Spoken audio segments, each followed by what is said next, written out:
5'10", he's pretty slender built. He's got dark hair, it's short.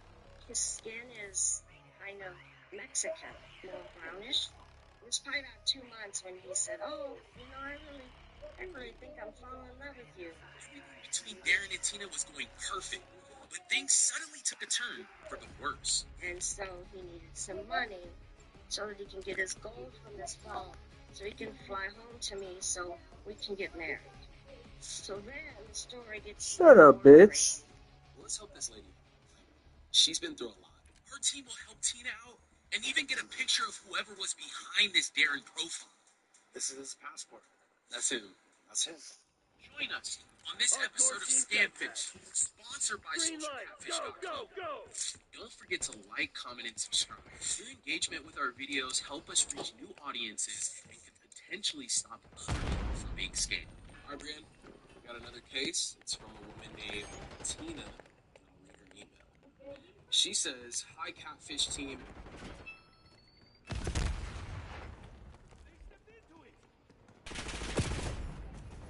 You fucking My name shit. is Tina, and I've been talking with a man named Darren for several months. In that time, I've sent him over $60,000. Sometimes it's real, but every time I start questioning, he knows just what to say to make those doubts disappear. Please help me figure out whether or not Darren is real. Sincerely, Tina." Hi, Catfish. I'm 62 years old, and I'm living in Iowa. Oh shit. I almost fucked the farm there, boys. I'm excited about that. I was a kindergarten teacher for 2 years, and I've been retired now since 2019, so about 5 years. So mostly I was a special education teacher. I do miss the kids. The crying, I don't miss that. I was shocked when I was 18. I moved to Iowa from Illinois, went to college here. After about 6 months, I was hooked. I knew that that's who I wanted to be with. One day he said, "Hey, I joined the Navy, let's get married." So that's a romantic proposal. My husband and I got married. I was 18, he was 19. We were married for 42 years. Shaw was a car salesman. He loved his job. He loved to work. He loved to work with people. He was a people person, so he would talk anybody into anything. Probably about 5 years into marriage, he's like, "I think we should have a baby." Like, "Oh, you do?" Then the family came along, and we have 2 beautiful adult children and 2 grandsons and a granddaughter on the way. These are my 2 grandsons. And then that's me and my husband, our last picture with the boys. They were his pride, joy. This right here tells my story. This is us. This is my life. Chuck was the love of Tina's life, and it was their tradition to vacation to Cabo San Lucas nearly every year. This year, however, Tina's family would make a discovery that would change everything. 15 years we vacationed Cabo San Lucas, and I said, "Oh, this is one of my favorite places." We always just had a great time. We go deep sea fishing, and just remember those days with so much joy. So the last time we were in Cabos, Chuck just didn't feel very good. We came back and Oh went to fuck. a doctor, and they ran some tests, and it was stage 4 bladder cancer. And, 6 weeks later, he passed away. I was holding his hand the whole time. It was okay for him to go, and he went peacefully into sleep. Are you one of the 29 million U.S. citizens who are eligible for a $0 premium health insurance plan? These $0 premium plans include protection for the whole family, including prescriptions, emergency coverage, preventative care, and more. These plans are from familiar names like Anthem, Blue Cross, Blue Shield, United Healthcare, Ambetter, and many others. It only takes 5 minutes to see if you qualify, and no phone call is needed. Boost Health Insurance provides coverage from the Affordable Care Act. It provides federal subsidies to Oh those who bullshit. Been Fucking gone now scam. for about 2.5 years. It was pretty difficult for the first few months because I was in denial. You keep thinking they're gonna walk through the door. And I just thank God I had 42 years with him. I'm finally starting to accept. You know he's mad. I have little red cardinals. You'll notice around everywhere. It That reminds me is a of problem. this rose. This ashes from this. They took this part off, and then they got inside here the ashes. And then this little print right there is. TACOM, Lost County UAV. He was in hospice then, like.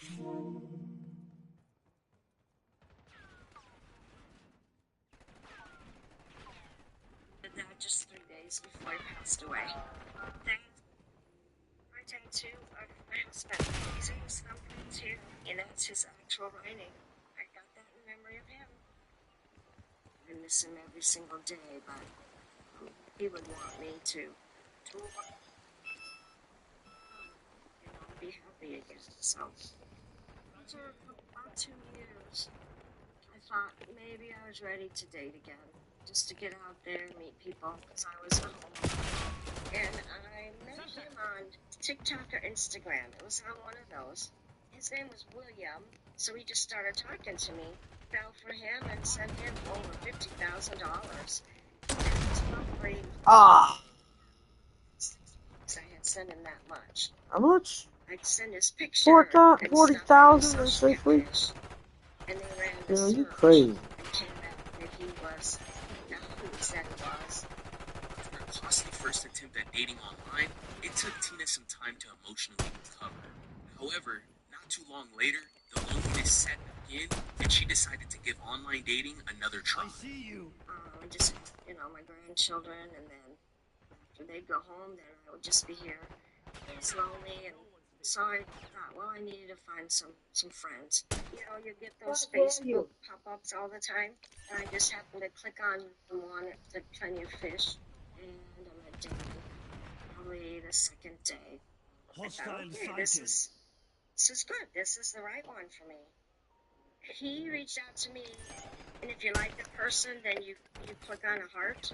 So I liked him back, and then he sent me a message saying, hey, I read your profile, would like to chat a little bit more often. My name's Darren, and Can you smell that? I'm moving to Winnetka from Canada, and so I'm trying to meet some people that live in the States. So that's kind of how it started. And then I just responded with, oh, hi, nice to meet you. And then you just got texting, and we chatted for probably 3 or 4 days, just on the website. Just casual conversation at first. Say he's probably around 5'10", he's slender build.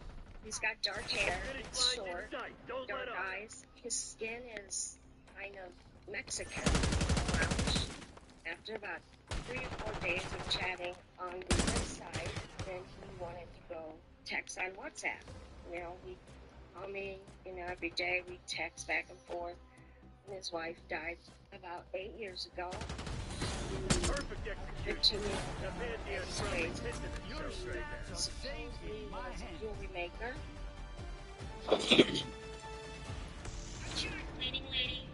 Not today. It was probably about 2 months when he said, I really think I'm falling in love with you. And at first I thought, I don't fall in love with somebody that quickly, 2 months. He actually asked me after about 5 months. He's like, what are your feelings about me? And I said, well, I care about you. I said, I do feel like I'm falling in love with you, but I said, I'm just trying to be a little bit more careful. I said, because I don't want to be, in a relationship and then comparing that person with my husband. I said, because that's not fair to the other person. And he said, I think when we get back to Winnetka, we should get married. I'm like, I don't know about getting married. Maybe we can just spend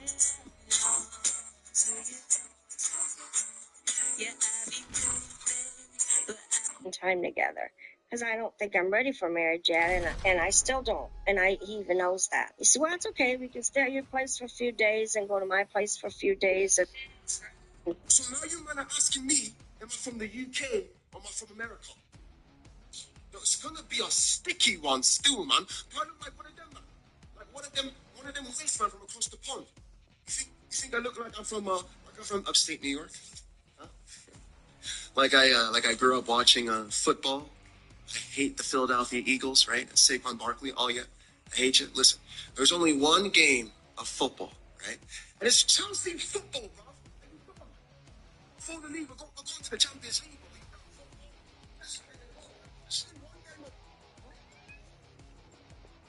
I am very confused.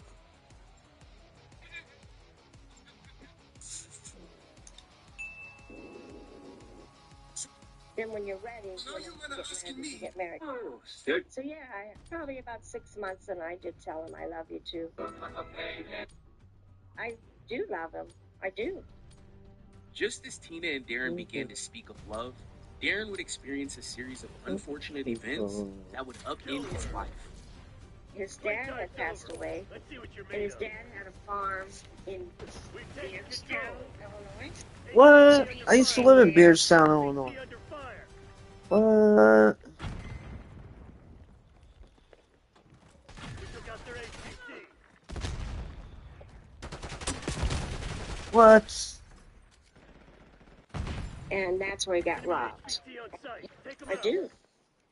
Just as Tina and Darren began to speak of love, Darren would experience a series of unfortunate events that would upend his life. His dad had passed Taking away, fire. Keep back. and his dad had a farm in Beardstown, Illinois. Got our HVT. So he stayed there, The HVT is and down. that's where he got robbed. And so they took everything, his wallet, his driver's license, his bank card, and everything. And so he needed some money HVT on because he site. needed to get an attorney because Hostile he needed HVT to located. get his dad's farm sold. And then Took he out their said HVT. that Emma, his daughter, had gotten into an automobile accident, and she was hurt really bad. HVT under So fire. he needed to fly back HVT under to fire. Montreal Our HVT to has be been with eliminated. her, but he needed some money for the flight. And originally I said, Back our well, HVT. can I just buy the flight for you? Oh, no, that's just silly. Just send me the money and I'll take HVT care on of site. it. Take 'em out. And that's what I did, because he was showing me pictures of his daughter, and at that point he said, she's all I got. I gotta go there. And I sent him money then. I sent him $10,000 to go back to Montreal. And then at that point, whatever he had left over, he could use as a retainer for this We attorney. got our HVT. Then after I sent him the money, I didn't hear from him for like 2 or 3 days. So then I thought, oh gosh, okay. So I fell for it Friendly again. HVT on site. So then after the 3rd or 4th day, he called me and said, oh, I'm sorry, I haven't been able to talk to you. He said, I've been at the hospital with Emma. She was in a bad accident. Her friend that was driving was actually killed.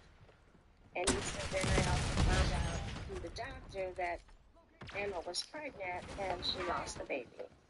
Now I need money to help pay the medical bill. And I said, well, don't you have insurance? I thought that odd. He said, no, I don't have insurance because I was always self-employed. So then I sent him another, like, $10,000. Got her out of the hospital, she got sick. So then he was in Montreal for like a month. And then he called and said he wanted to come back. He needed to come back to the States, go back to the farm. Gave him money to fly him and his daughter back, but she refused to stay there without him. She wanted to be with him. With Darren on his way home, it seems his luck had finally turned. He would just need Tina's help with one last thing before his flight. So then the story gets even more crazy. He didn't want to fly because he was going to bring back $2 million worth of gold with him. Oh god. They say the same fucking lies over and over. And flew to Charlotte, North Carolina. And from there, he was going to fly to Chicago. Just in case people watching him didn't want to go to HVT Chicago is taking first. fire. Keep the package Well, safe. then he was detained at the Charlotte Our airport HVT has been eliminated. for over 3 months because he brought his money into the country and he had to pay all these taxes on it. Ended up paying him money for his taxes, so then he had to pay fees to store his gold there for them to watch it. He called some attorney while he was there to kind of help him to make sure that everything was equal. Staying at this little suite that was at the motel, and it cost, I don't know, an ungodly amount of money. So they stayed there for 3 or 4 weeks until he ran out of money. He said he brought $40,000 with him. He used all that. And so then they were sleeping in the terminal.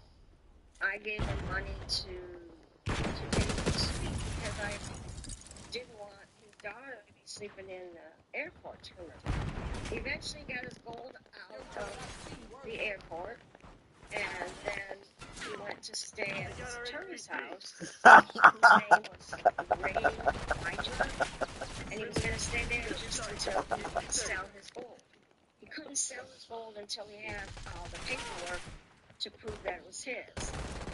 That was $9 million. He's still trying to get me to send him $11,000 so For he what? can get his gold. A hand job? So he can fly home to me so we can get married. Just before the guys get. Just to say hi, he said, see how I'm doing. But then also, at the end of the conversation, he's like, That is a problem.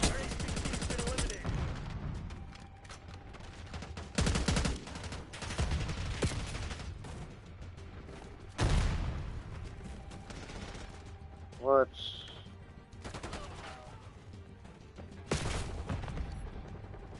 Alright, eyes up. You're the HPT. Lethal incoming. Hostile HPT located. Enemy down. Enemy HPT is down. Protect our HPT. Enemy HPT on site. Take them out. I don't believe it's bad luck. Just bad aim. My Get take, back, though. we're all okay, so screwed. you're saying stay here for another 2 to 3 weeks before you can send me any money. These nuts? I don't have access to that kind of money right now. I was going in there probably 2 These nuts? It's been about 3 weeks now since I sent him money. So that's kind of where we've left it. He's still pushing for it. After sending over $50,000 to Darren, trying to get him home, Tina's financial advisor became alarmed and decided he should intervene. See, I have the 401k that my husband left. My financial advisor had noticed, that I've been taking quite a bit of money out. He asked me about it. I'm like, oh yeah, I'm new furniture and I'm redoing the house and all this. And he ran into my daughter one day and he goes, I'm not trying to be nosy, but is everything right with your mom? He said, because she's really taking a lot of money out here, the 401k. And so at that point is when my daughter had kind of figured something out. And that's when I told her, yeah, that I had met this guy online and I sent him this much money. And now I owe $25,000 to the IRS because I took the money from the 401k, so it's considered income.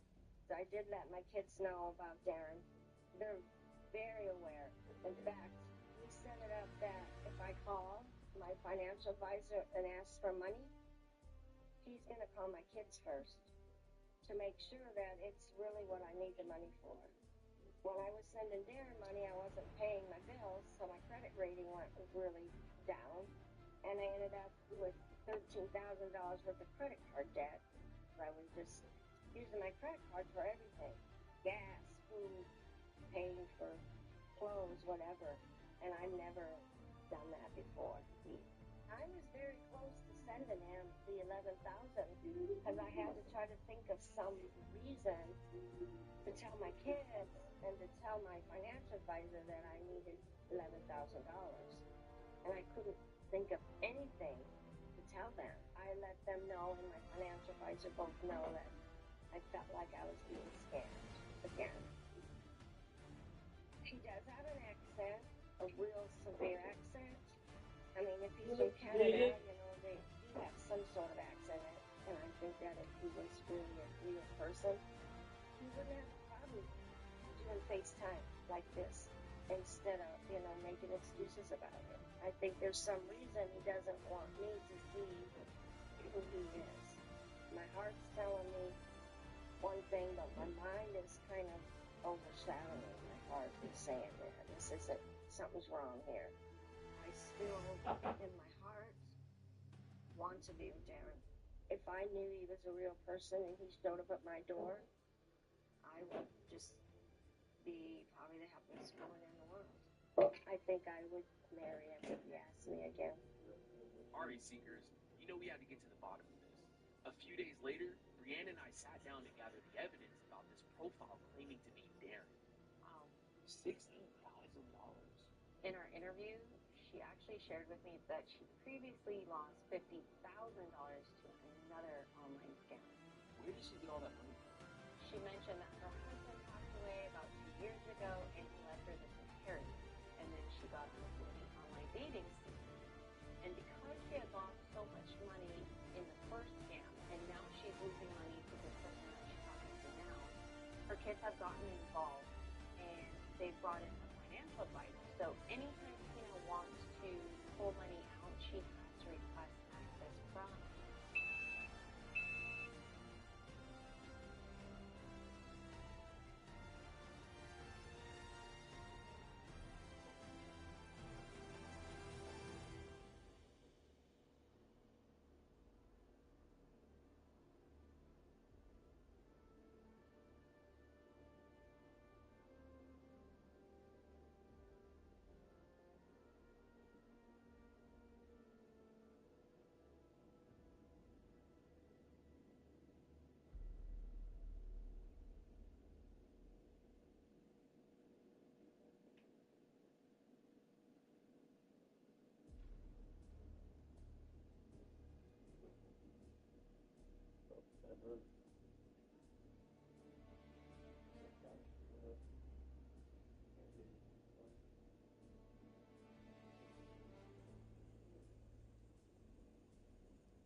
Don't let your gay son. She was just about to send this person another $11,000. So I advised her not to send him any money until we are completed with our research. So what do we have as far as like the case goes? What has she sent over to verify Darren? We have crypto addresses, receipts for her crypto transactions. This person, Darren, had been sending her to these Bitcoin ATMs where she would deposit money. And he would share the wallet that she needed to send funds to. What about her? As of right now, she has pictures of Darren and Darren's daughter. Let's hope this is. She's been broke. She was scammed previously. She's also lost her husband. Let's just get to it. Sounds good to me.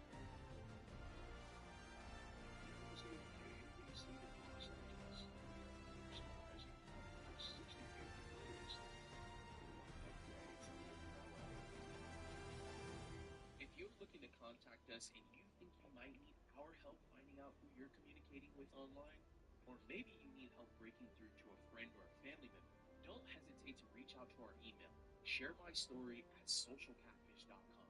We can help you find the answers you've been looking for.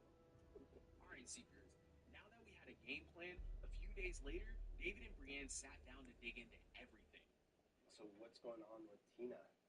Well, we have a lot of information. This guy Darren sent over a bunch of pictures of himself, pictures with him and his daughter. And these are the messages between them? Yeah, these are the messages. She gave me access to her WhatsApp. I find myself smiling just thinking about you and the beautiful love we share. Distance and circumstance have tested us. They only make us stronger, not weaker. And you are always in my heart and thoughts, and I carry you with me in everything I do. I eagerly await the day that we're no longer apart, but until then, please know that my love for you grows more than words can express. Promise, I love you now and always will. It sounds like it's a poem. Yeah. But he has been pressing her about this $11,000. That's where we are today. Alright, so let's get this started. We have our fake banking website. We have a new version of it, so we could use that. My thought was, say, hey, look, I was able to get some of my funds deposited into my bank account. They wouldn't release it to them anything else because of the conservatorship.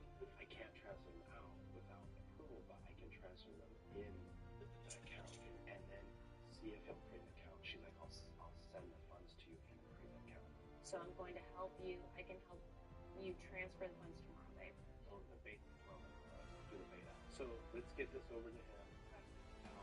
It's believable, and then just push him. And then so he's gonna probably try to fight back. Oh, I don't have my license. I can't do it. Like, this is the only way I can get money to you. Yeah. Like, no, I'm not giving you any other way to get money to you. So, like, if you can figure out how to do this, I can send you money. Say, if not, so. Brienne and David were making progress on finding answers for Tina. We wanted to make sure we had an answer for every question she had. Once we felt confident to sit down with Tina, we set up a call to reveal everything to her.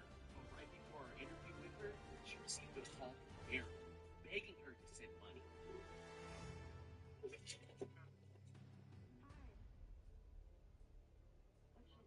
What are you doing?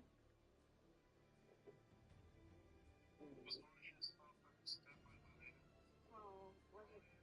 I'm good. I'm good. I'm just hanging out here, not doing much. Gonna leave in a little bit and go and get some milk and stuff at the store. Then pick up the boys. Pretty much what my day is gonna be. What are you gonna do today? Oh, okay. All right. What's Emma doing today?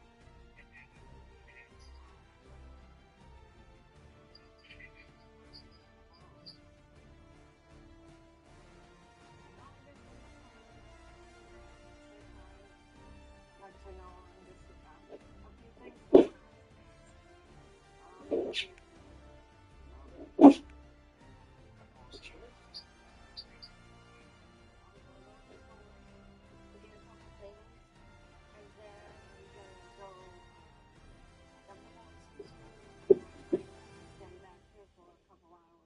Take them back home. So I don't see them too much now since they're in school, but that's pretty much all that's going on. I want to tag you along in my day.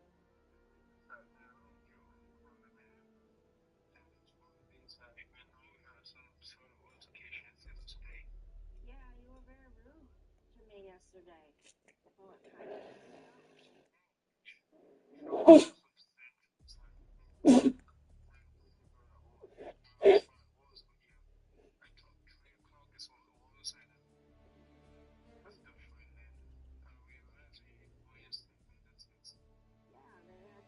yesterday, so I couldn't go and get you any money yesterday because the worlds were too bad. So I didn't get a chance to go there. What are you talking about?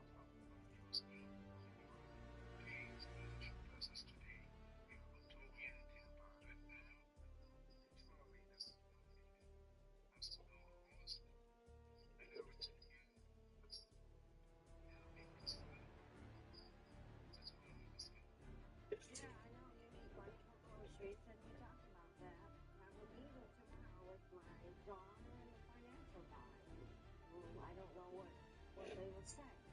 figure it out.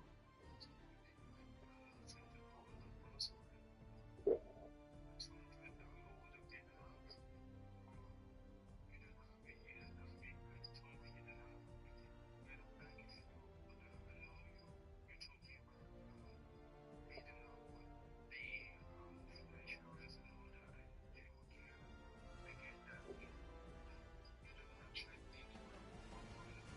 I know you want a couple $100 for groceries, and we can talk about that later after I get the boys. I can't really do anything right now.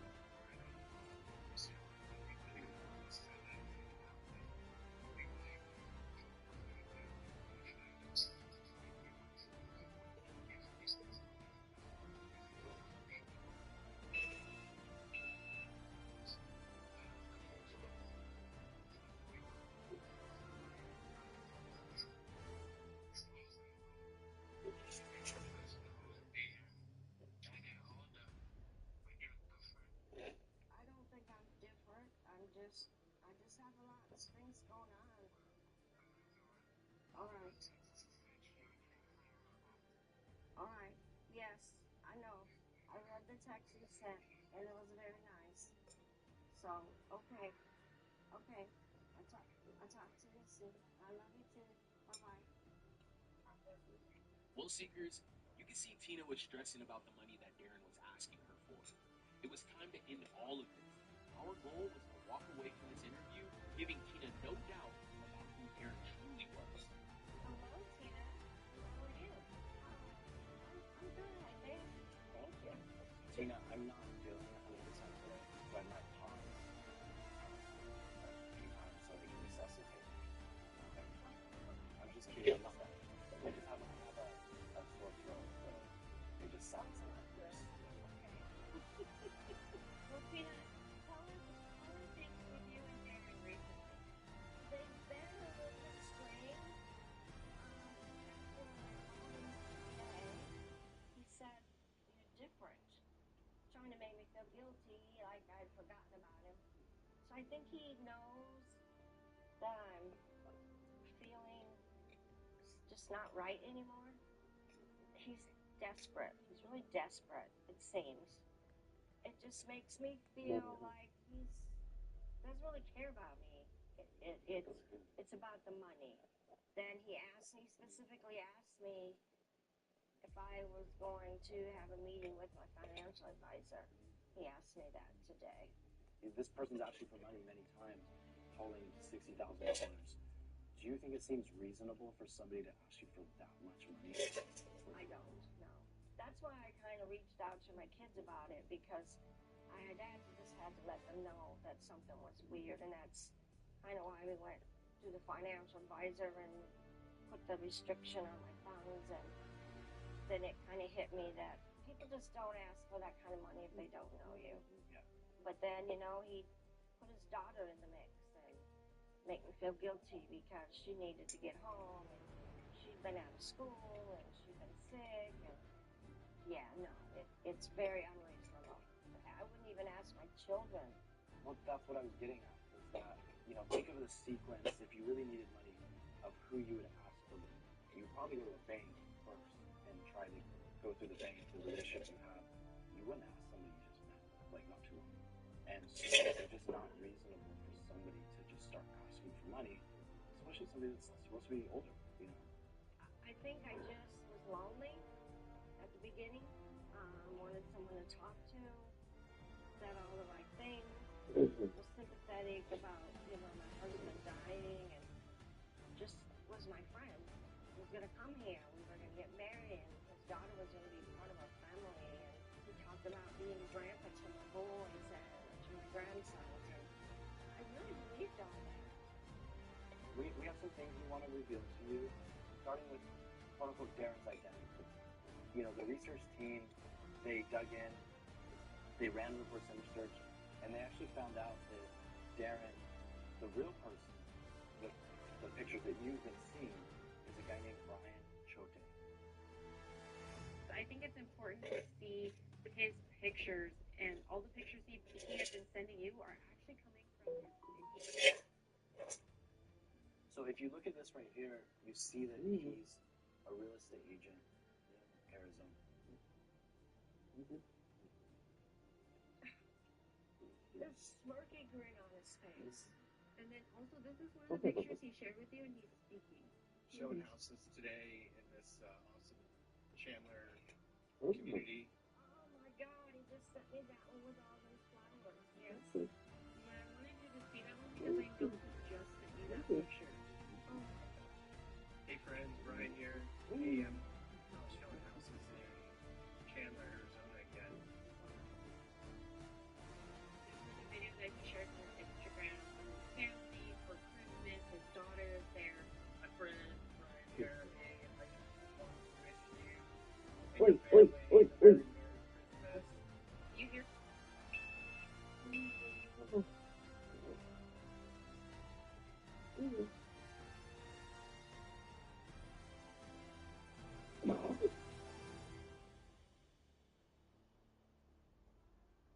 His voice in the videos. Does that sound like someone that you've been talking to? No, not at all. Not at all.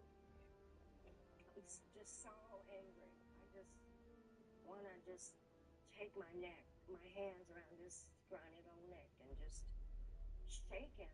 And why are you doing this? Why are you hurting people?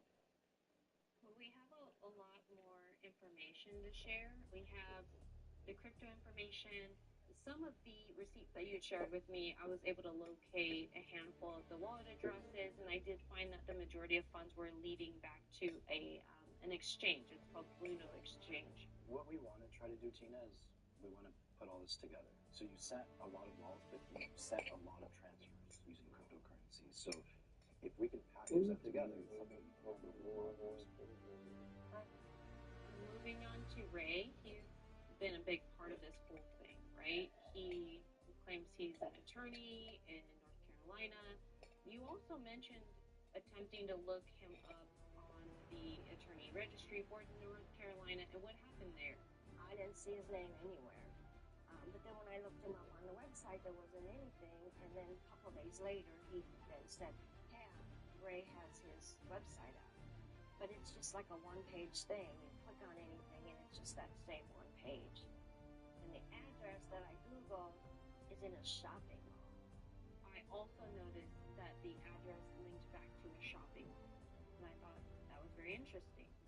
So then I looked into the website a little bit more, and they have reviews. They have 2 reviews. One is from Jane Doe, and the other one is from John Smith. Jeez. Well, that right there is a heads up. And then I looked into the website itself, the registry information, and what we were able to find was that this website was actually created back in October 2024. And I tried to click on all of the social media links down below on the website, and none of them worked. That's why I questioned Darren about that too, and he said that's because he doesn't have his website complete yet. They're just working with the designer to get it up and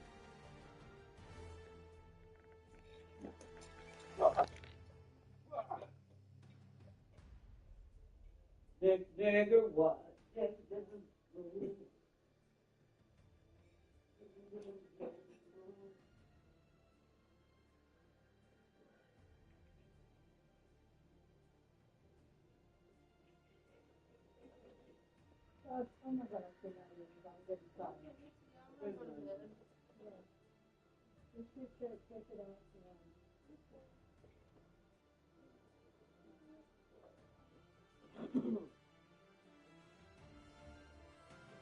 Oh, yeah.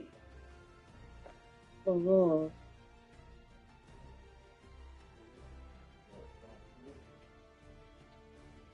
Brother, what you doing? You got energy?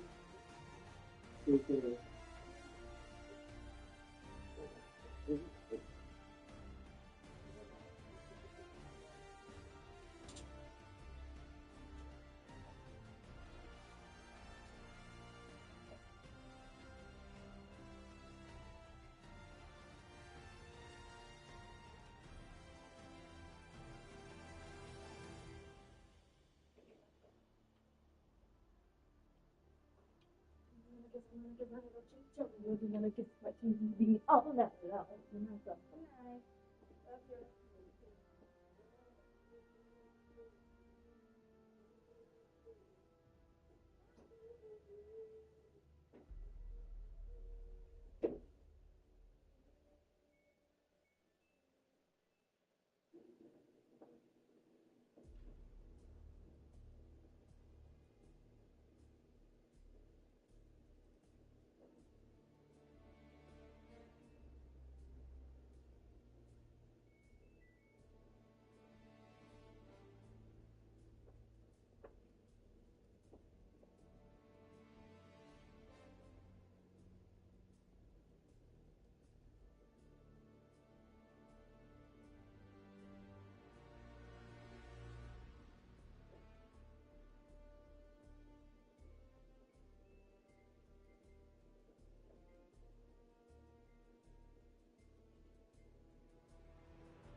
Certainly. Please.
2130 plus.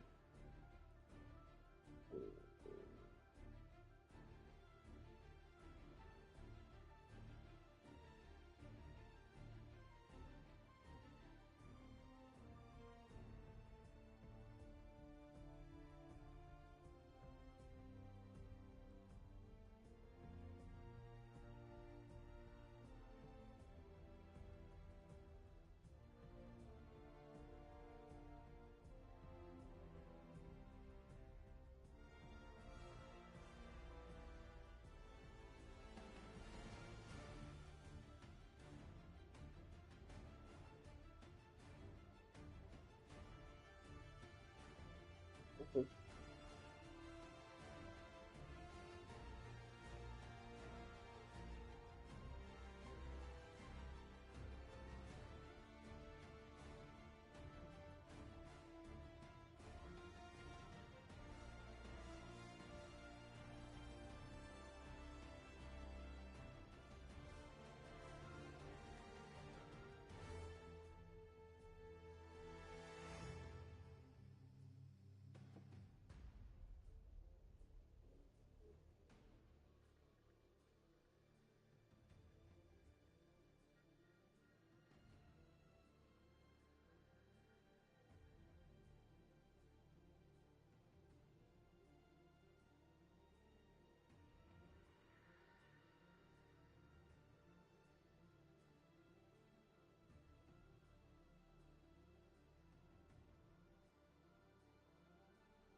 Here's a big.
Wish I understood that plan.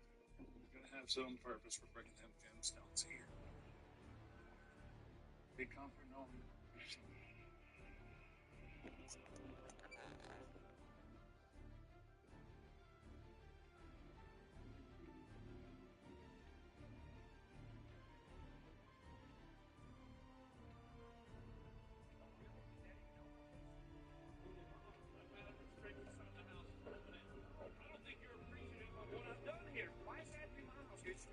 You found them? Yeah, you bet your ass I found them. I chased those motherfuckers down and captured their vehicle. This is my van now.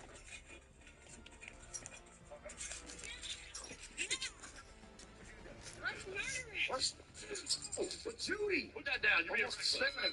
Hard almost right in my eye. Yeah. What's going on? Sticking. That shirt is not as long as you think it is, bud. Ah, cool mushrooms, Hip. Go back inside, buddy.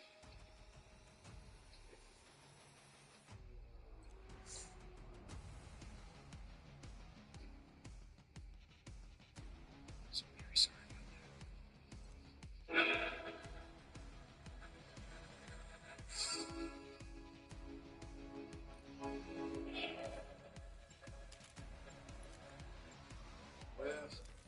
tried to give you all everything you needed.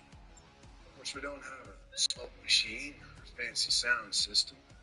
We don't have a climbing wall for the youth. Or preachers who seem to think they're some sort of famous movie stars. My wife and I will continue to hold prayer meetings every Wednesday night at our house. Hardcore team We deathmatch. will find a space that Neutralize all threats. is more suitable to our numbers. Amen. I'm sorry about how all this has turned out. Maybe you could take comfort knowing that this is all something part of his plan. I understood that plan. He's going to have some purpose for bringing them gemstones here.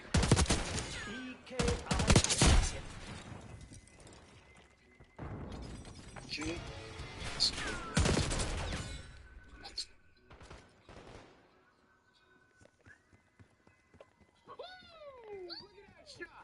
Like the one I gave Johnny Caesar. Took all them fools down. Well, the results come easy when you love what you do. So true. You love your job. It doesn't feel like work. BJ made that up. He's really good at sayings. I don't know much about you, BJ. Eli never really brings you up much. Wow, that's because BJ and Daddy are still kind of forming their friendship. I look forward to growing closer to you over the years, Dr. Gemstone. In an organic way, of course. Now hold it. True. How you make your money, BJ? I work at Low Country Optical. Thought you worked at the grocery store. Daddy doesn't work at the grocery store. He works in the grocery store. Well, what about you, Judy? What's your daddy got you doing these days? I'm just working with Martin. Martin, doing secretary shit? She helps in the entire organization. Yeah, but she's a gemstone. Seems strange to me. She's not front center like everybody else. Well, maybe that's just me. He talking now. No, that's not just you talking. I've been wondering about it. Been hearing a lot of other people wondering about it. Tons of people talking about it. Let's chit chat, no play.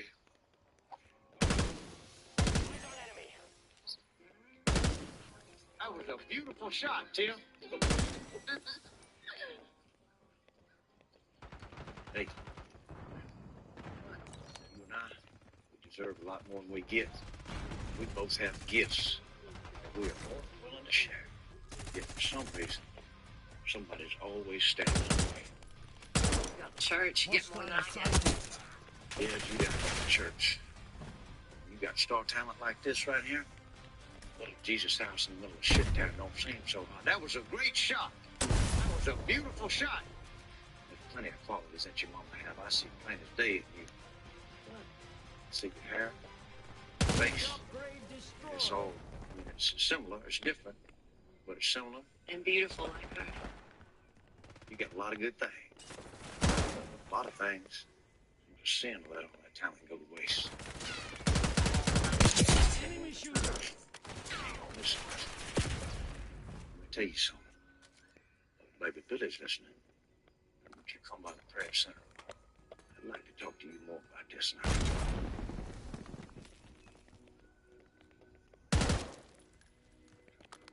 Well, are we going to talk about what's going on with that red van? What? Come on, you're being silly now. This ain't one of your podcasts. This ain't Serial. It's not some Lifetime movie. Don't get all wrapped up trying to solve the mystery. There's no mystery. Maybe you were in a high-speed chase last night, and now that van is parked over there in Kelvin's garage. In what part of the world is that normal? Well, I told you, we do elaborate pranks. I mean, like George Clooney and the Impractical Jokers. We go big. I mean, come on. How is that even a prank?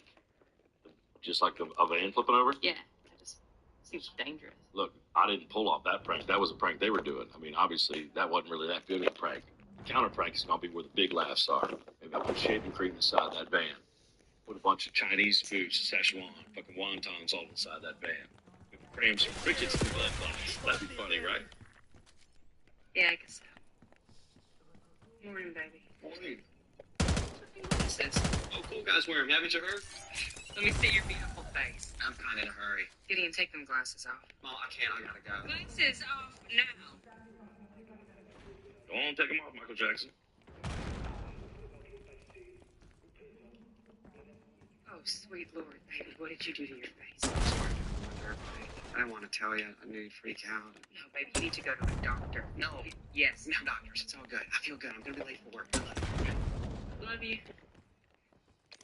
Well, I guess that's the one good thing about him being a stuntman. Well, Knows how to take a hit. which is now your problem. Keep ran the tags. Stolen from a Chevy Camaro. DMV's a shitty job anyway. VIN number scratched off. There's not going to be any way in hell we can figure out who this van belongs to. It's so sickening to think about somebody living in here, making coffee clipping tunes. When did you get a fried chicken soda machine? Nancy gave it to me as a gift for turning their daughter's life around. It's awesome. It makes like every soda. What a stupid present. No, it's not. We're own a restaurant together. Why don't you come back to reality and dust this van for prints? You know what? I'd love to. We have responsibilities. I have to learn a few words in Swahili. Daddy has me handing out roses to the refugees this week. Wait, you're doing the refugee rose welcome? Mm-hmm. Indiao. What? India? Indiao. What the fuck is that? That means yes in Swahili. Indiao. Indiao. Sounds Chinese. No, it's not. Swahili. You don't do that?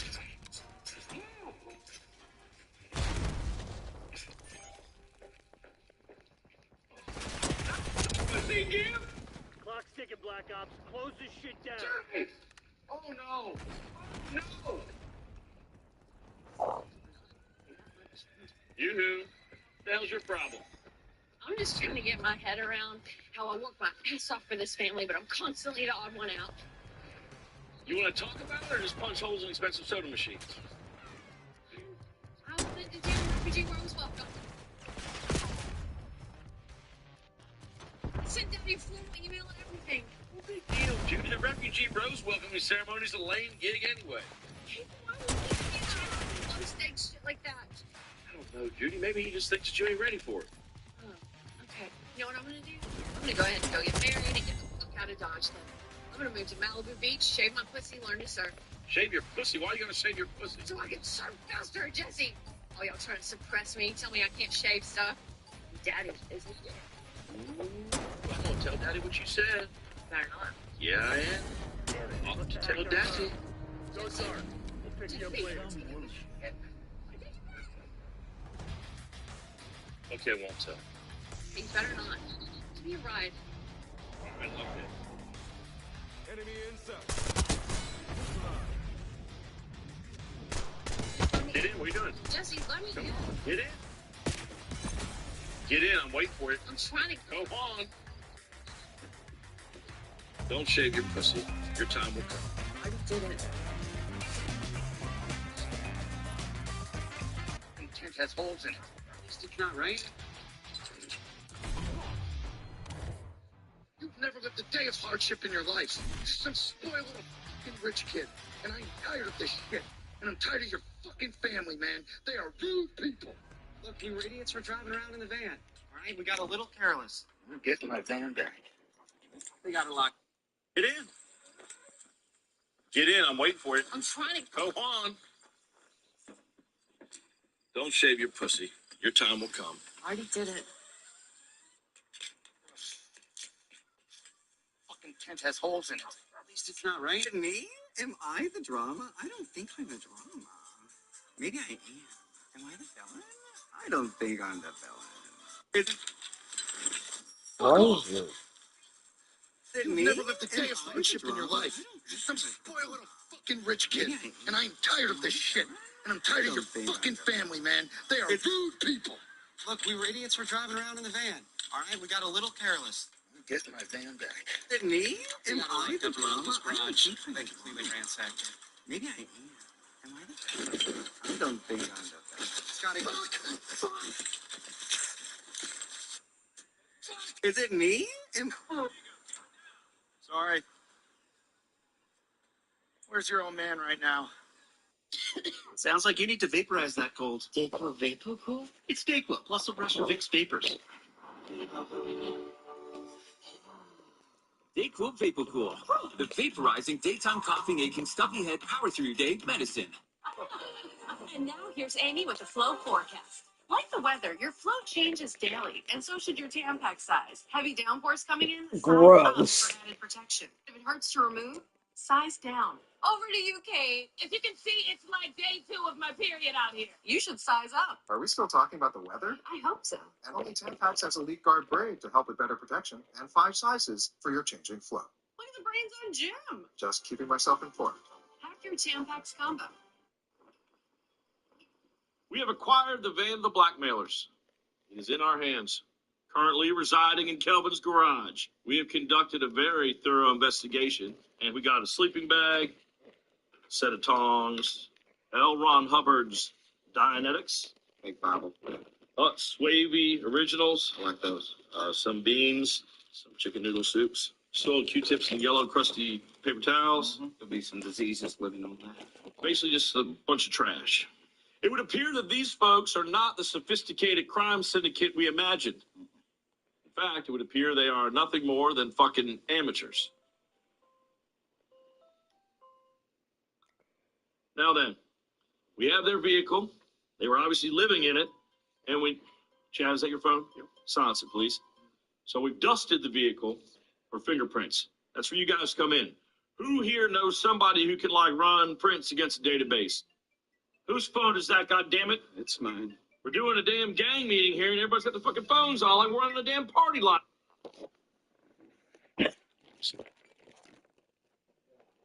Yeah. Okay. Okay.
Yeah.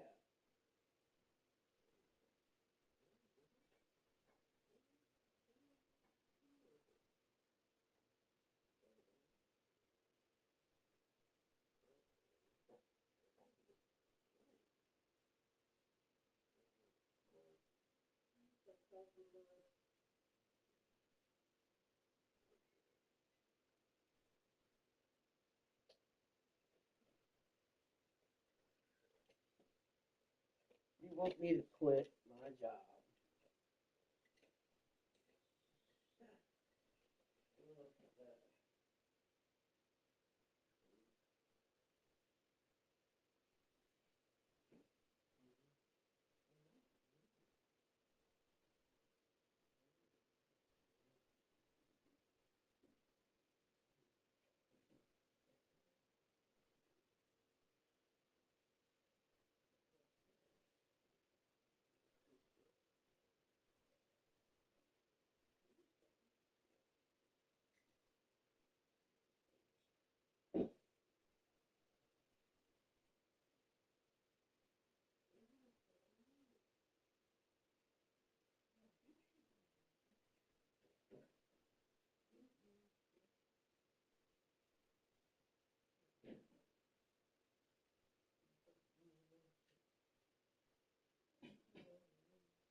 I went through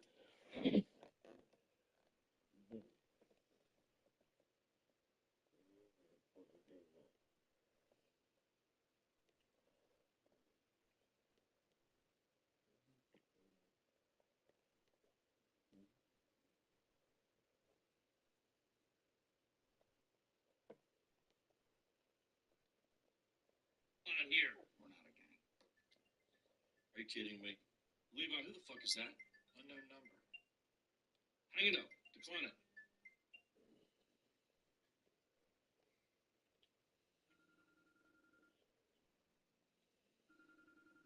Unknown caller.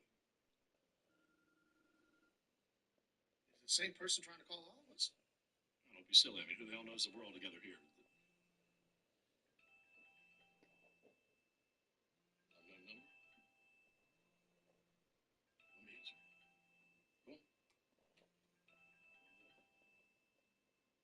Hello?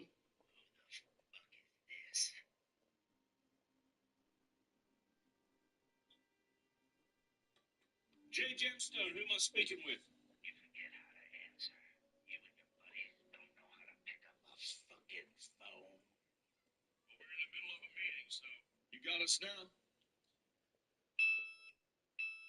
I got something that belongs to you. Yeah, you do. You better not touch a fucking thing in there. You better put all my shit back in there. And you're gonna drive that van to a location I choose. Because you just fucked with the wrong motherfucker. Asshole. And if we don't, what then?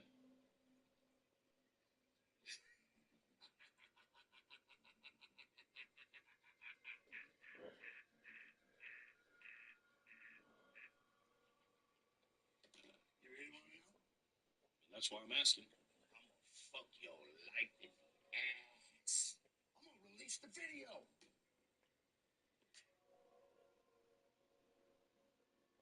Okay. Well, here's what I think. I think that if you were going to release the video, you would have already done it. I think that whoever you are, or however you got that footage, you have failed. I think you got Jack Swat, son. Don't test me. Don't test you? Won't you come on down here and get that fucking van? I wish you would. Okay, next time I see you, it ain't gonna be good. Cause you're gonna fucking die, motherfucker. Them big words come from a man living in his van. Here's what I think. You're a loser who's got jack shit. You thought you were going to get rich from me, and instead you got your fucking ass run over and your van stolen. If I was you, I'd piss off and take a seat at the kids' table, because you are getting fucked out here with the adults. You know the fucking damage I can do? Do you know what I can do with my body? You want to step up to the fucking gemstones? Good luck, bitch. Lose this number. You don't have shit, guys. We're in the clear.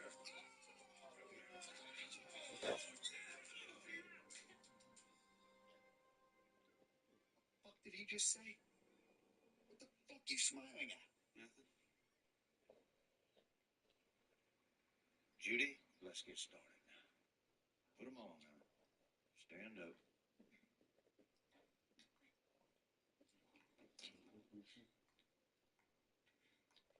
There she is. Now show baby what you got. Come on. Well, that is if you feel like you're up to it. But maybe Eli pretends like you can't do nothing, cause, well, you can't do nothing now.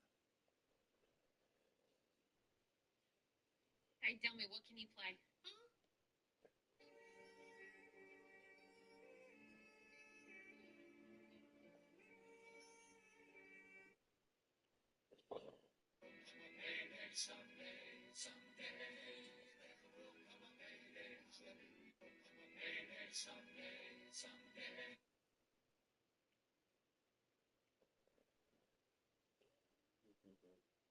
Oh, certainly.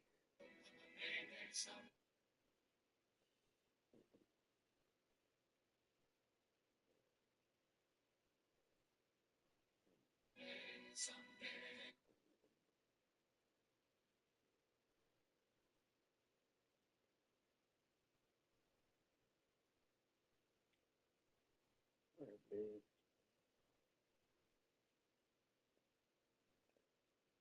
Not any fucking money. Alright, let's.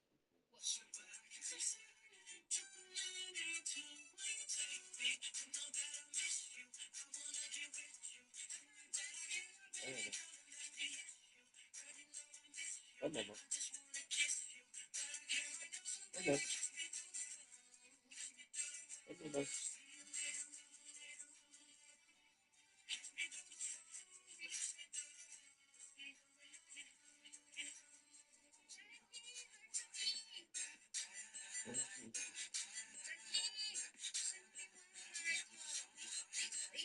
Okay, let me get.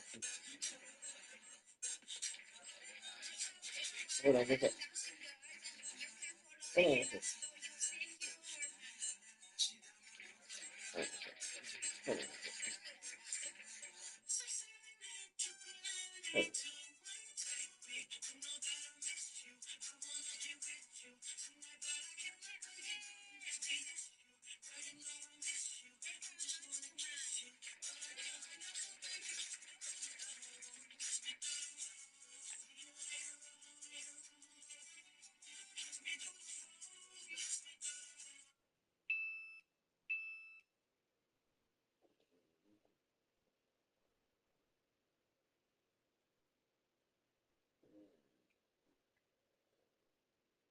Hold on.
I'm so glad that you become my friend. Please follow me everywhere. Nice to meet you again.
Everyone, I'm the Chinese dance singer and artist. If you like, please follow me.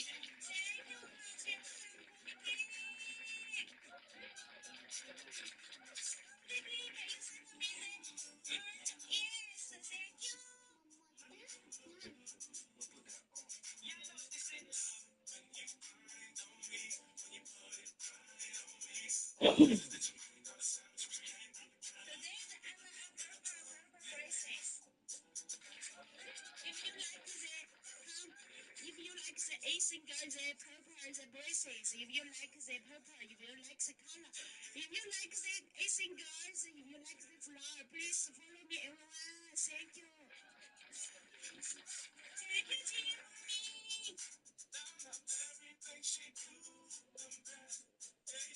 Yo no soy niña, es él. I love you. I love you, California.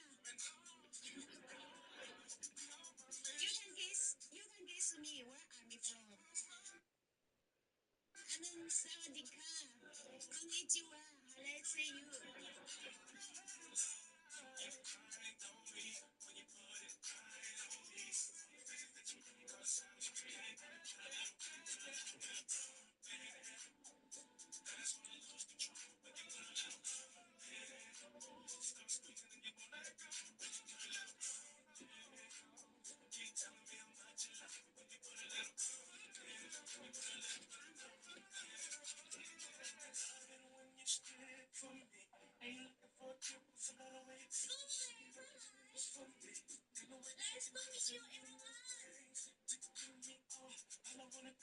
Hey.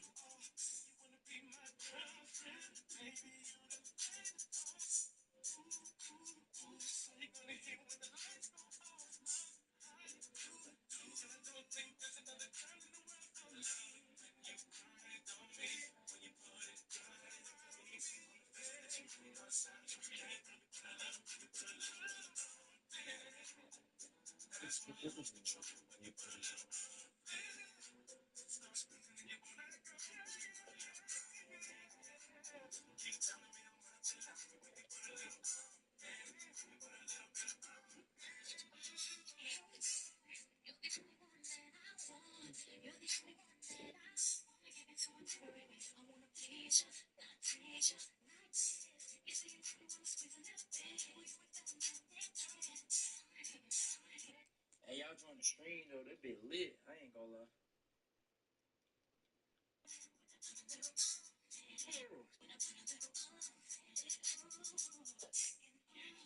Thank you. Thank you, man.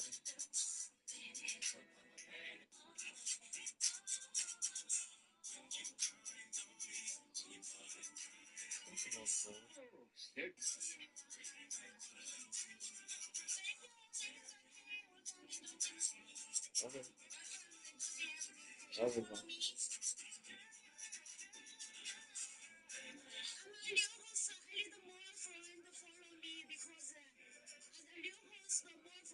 Is very important. Can you follow me if you like my dance? I'm an artist, I'm a professional dancer. If you like, please follow me. Please follow me. I can take you relaxing the movies and always beautiful the smile. And I can draw your photos. I can do always beautiful nice things to you if you can become my friend. I promise I have more new friend in today. Thank you so much. I know that response. She sent me a voice message. I'm like,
I want to tell you I'm no longer watching with what I was everything had there. Okay, thank you so much. You lived. It's okay. You didn't follow me. You are not my friend.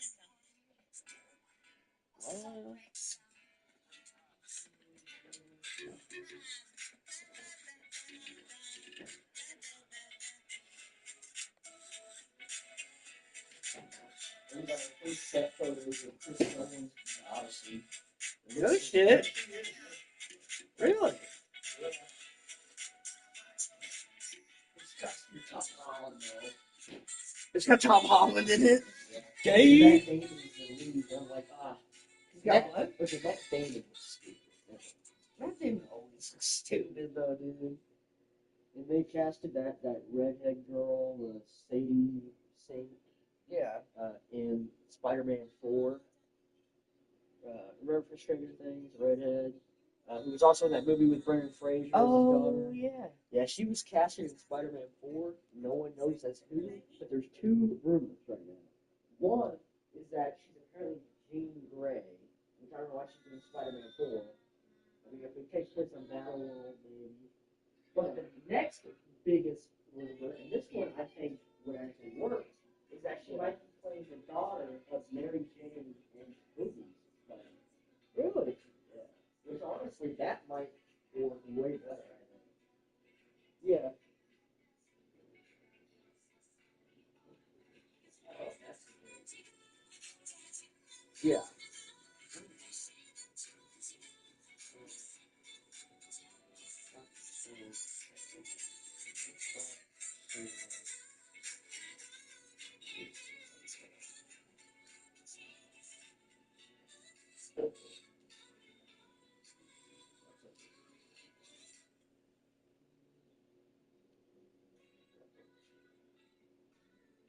Oh, no, there you go, Pete, brother.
So, that girl's being in Marvel.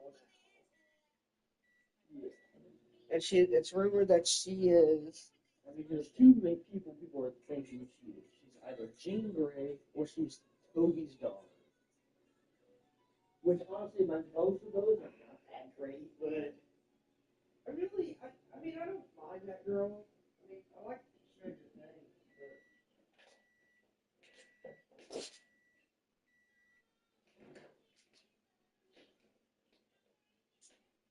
I don't know. I feel like it just really depends.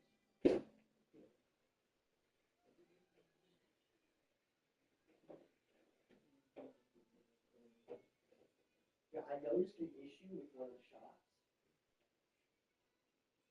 Yeah. That shot where the sauce and the guy walk in. Yeah.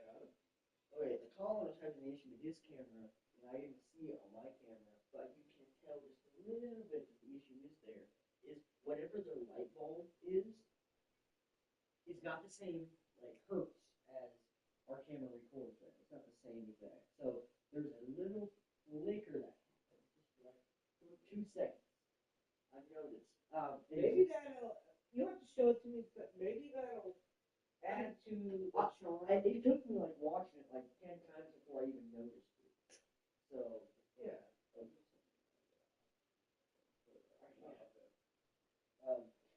So it took me a long time before I even noticed it. Yeah. But Collins, it looks really bad on his footage, but not really on mine. Does he have the same camera as you? He does. I thought he had a 6K, but he does have a 4K. Same as me.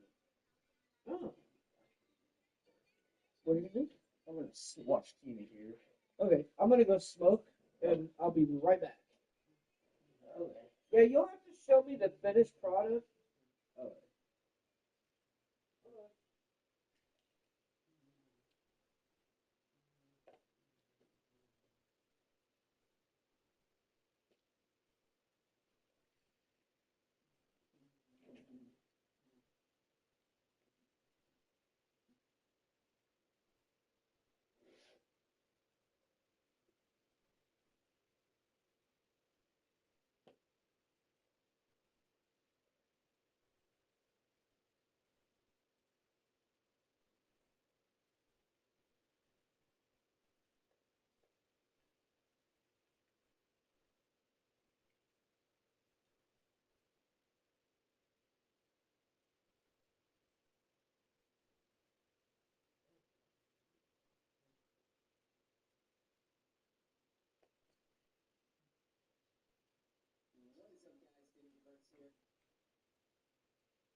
This was a fun.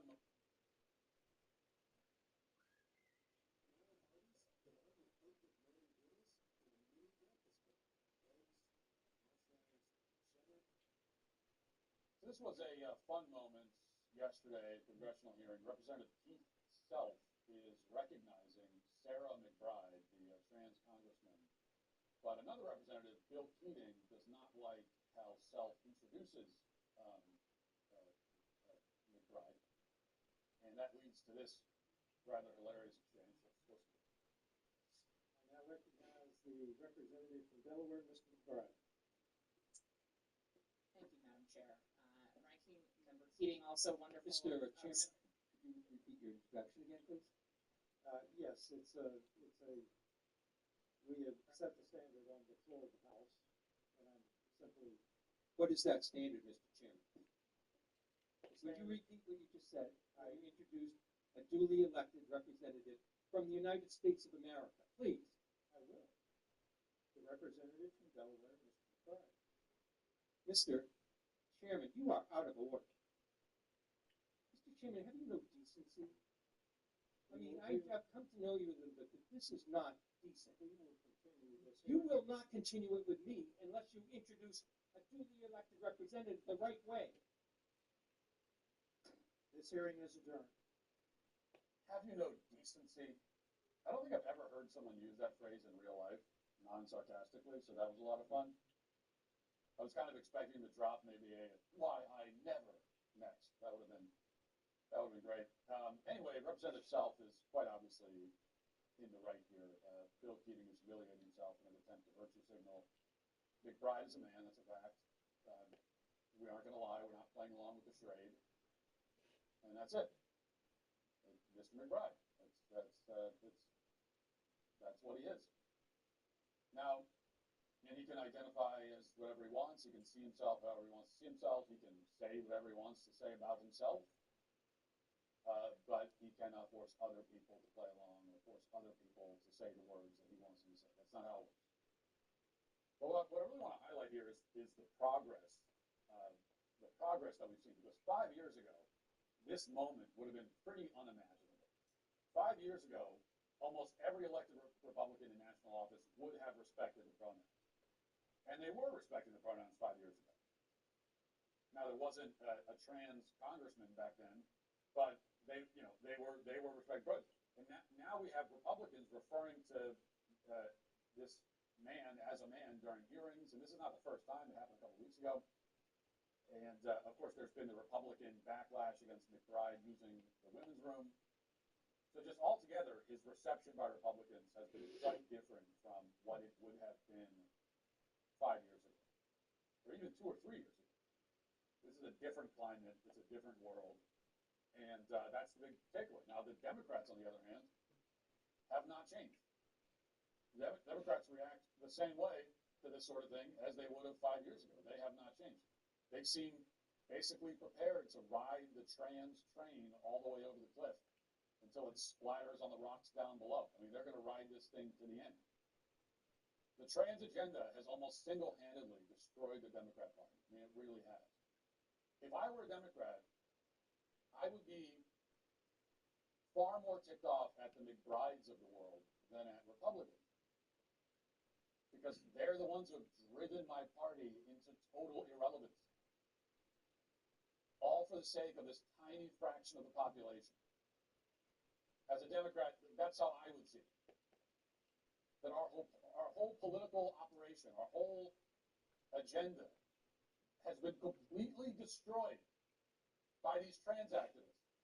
They have almost single-handedly ruined everything if you're a Democrat.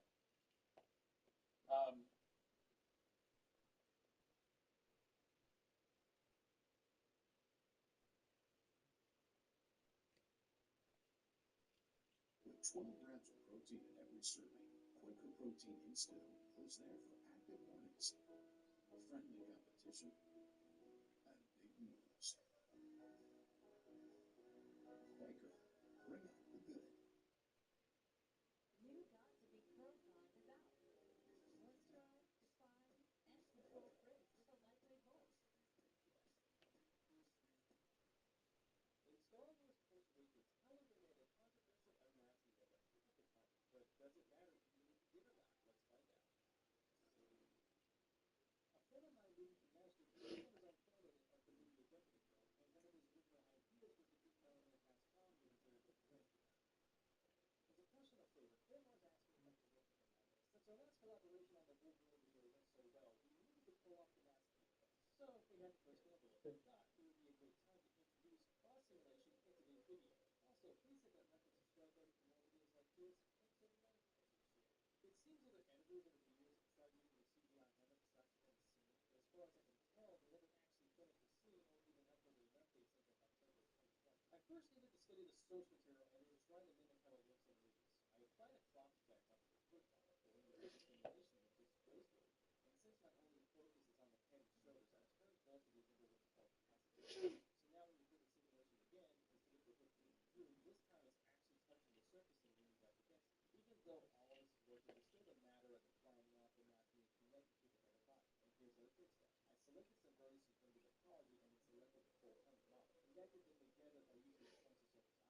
I also did the exact same process for the shoulder. What this does is, when the simulation plays again, not only can the physics start to simulate and collide with everything, but these things are made off the surface and it's fixed it in the same areas.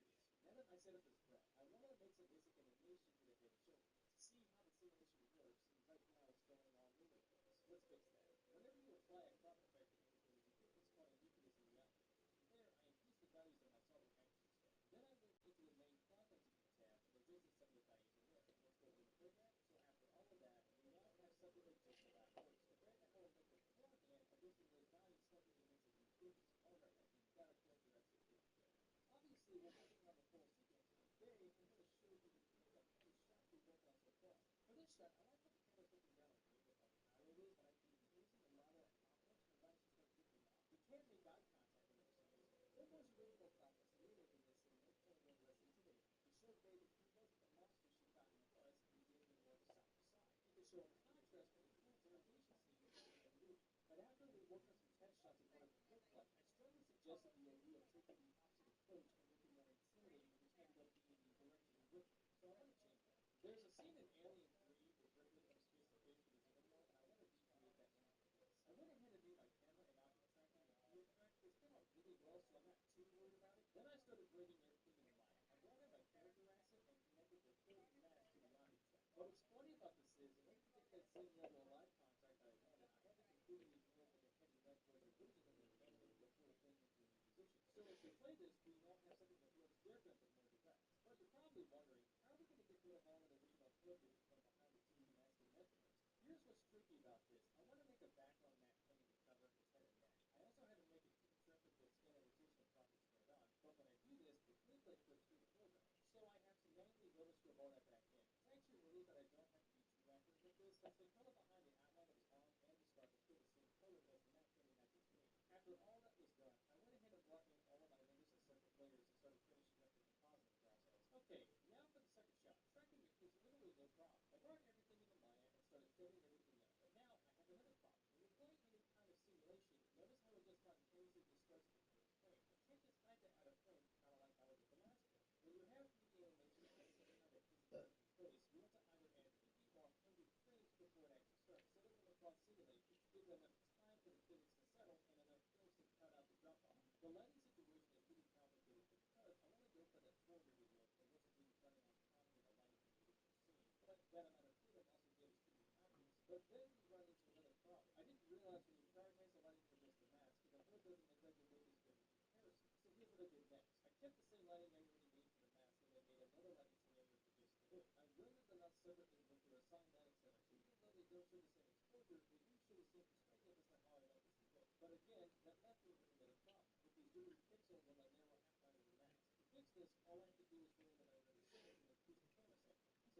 even though they don't show the same exposure,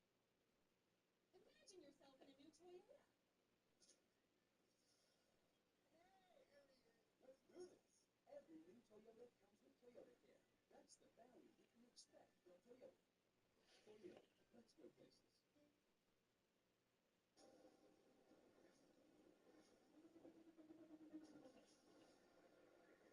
yourself in a new Toyota. Let's do this. Every new Toyota comes with Toyota Care. That's the value you can expect from Toyota. Toyota, let's go places. It's a matter of finding a way to make the reflect on his visor. I used the rotobrush tool to make a separate layer for grain in the chair, then brought that over as an image sequence because it's a prettier way to keep the transparent background. But I found myself over-engineering the idea and it didn't work at all. So, Master suggested it's actually worked perfect. And after all of that, we now have something that just about What are you watching, brother? the idea you were going for. Oh, some like VFX thing. What? Like a visual effects thing. Oh.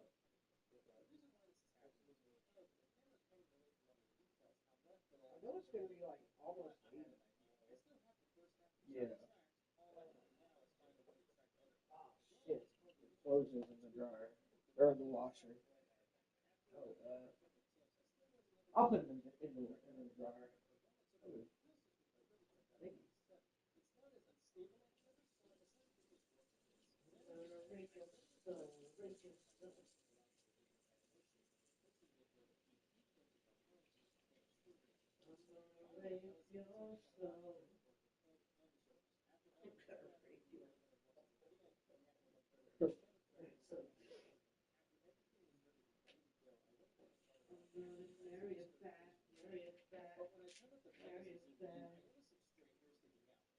you.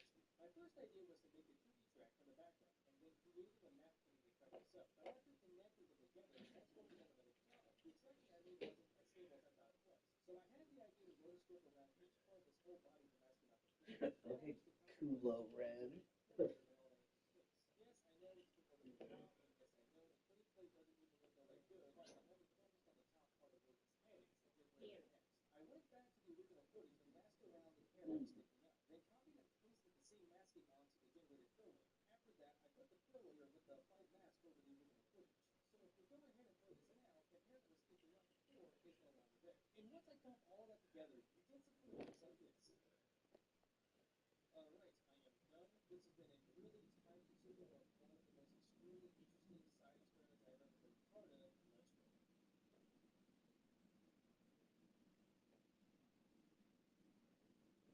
Actually, I think these are loads.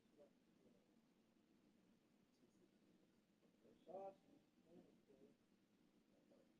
Did you do the load? Yeah.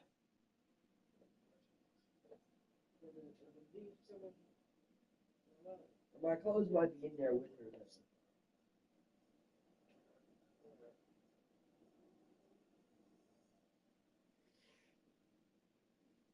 here's what it looks like with a side-by-side comparison.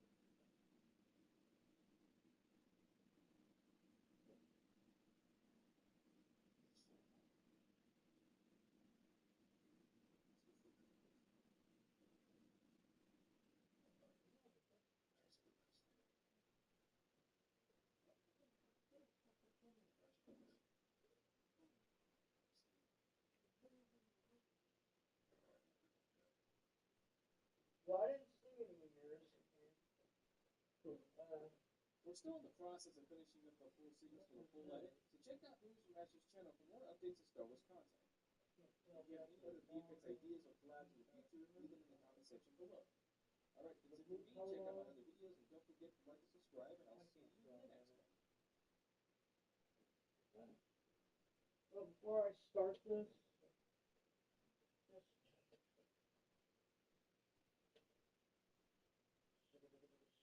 Trade on your terms with after-hours trading available 5 days. Robinhood Legend is a free and intuitive trading platform. brother, before I start this dryer or washer, make sure you got It's not having access to unlimited industrial-grade products that's so amazing. It's the feeling of knowing you find the one you need. Granger, for the ones who can get it done.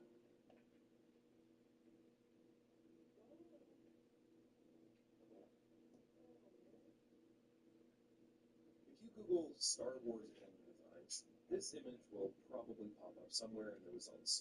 It first started floating around online after the release of The Last Jedi, and it's designed to show off the diversity and creativity of the creature design from the George Lucas era of Star Wars, contrasted against the sludgy brown lumps that seem to appear so often in The Force Awakens and The Last Jedi. And while it's probably unfair to compare the creature design of 2 movies against the entire 6-film saga that came before it, this picture wouldn't be posted and reposted years later if there wasn't an overall sentiment that the creature design of this new era of Star Wars didn't live up to its predecessors. So let's find out why. Let's take a look at the design process for each of these aliens and see if we can figure out why each group of creatures looks the way it does, what's elevating the good designs, and what might be holding back the bad ones. The first aliens we're introduced to in the Star Wars universe are the Jawas. They first appear in A New Hope's second draft script, where they're described as wearing grubby cloaks and their faces are shrouded, and only their yellow eyes can be seen, which is basically what ended up on screen. The Jawas are also described in ambiguously human terms, being referred to as men or dwarfs, with the word Jawa implied to be a nickname. The sketches by costume designer John Mallow would make them slightly more alien, with scrunchy, inhuman faces barely visible in the shadows of their hoods.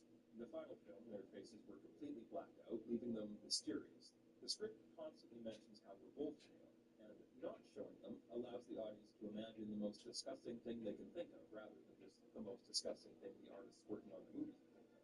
Also living on Tatooine are the Tusken Raiders, who were designed by legendary concept artist Ralph McQuarrie. McQuarrie thought that due to living in a desert environment with constant sandstorms, the Tuskens would need help to see and breathe, so he gave them goggles and breath masks that were translated fairly faithfully onto the screen. But the idea of cloaked, masked warriors who ambush the protagonist in the desert actually predates the Sand People as a concept. The movie's rough draft script has a scene near the beginning of the story that's nearly identical to the encounter we see on screen, but instead of Luke Skywalker being ambushed by Sand People, Deke Starkiller is caught off guard and killed by a masked Sith Knight, an idea that would eventually evolve into Darth Vader. And this focus on masks and cloaks for the Sand People and the Jawas means that the movie gets to show us aliens without actually showing us aliens. For all we know, they could be human under there, which makes it more impactful when we get to Mos Eisley Cantina and start seeing the really weird stuff. Unfortunately, when they filmed it, it wasn't nearly weird enough. See, the sequence was pulled up in the shooting schedule by a week, and picture sculptor Stuart Freeborn fell ill at around the same time, so there weren't nearly as many strange aliens available for the scene as George Lucas would have liked.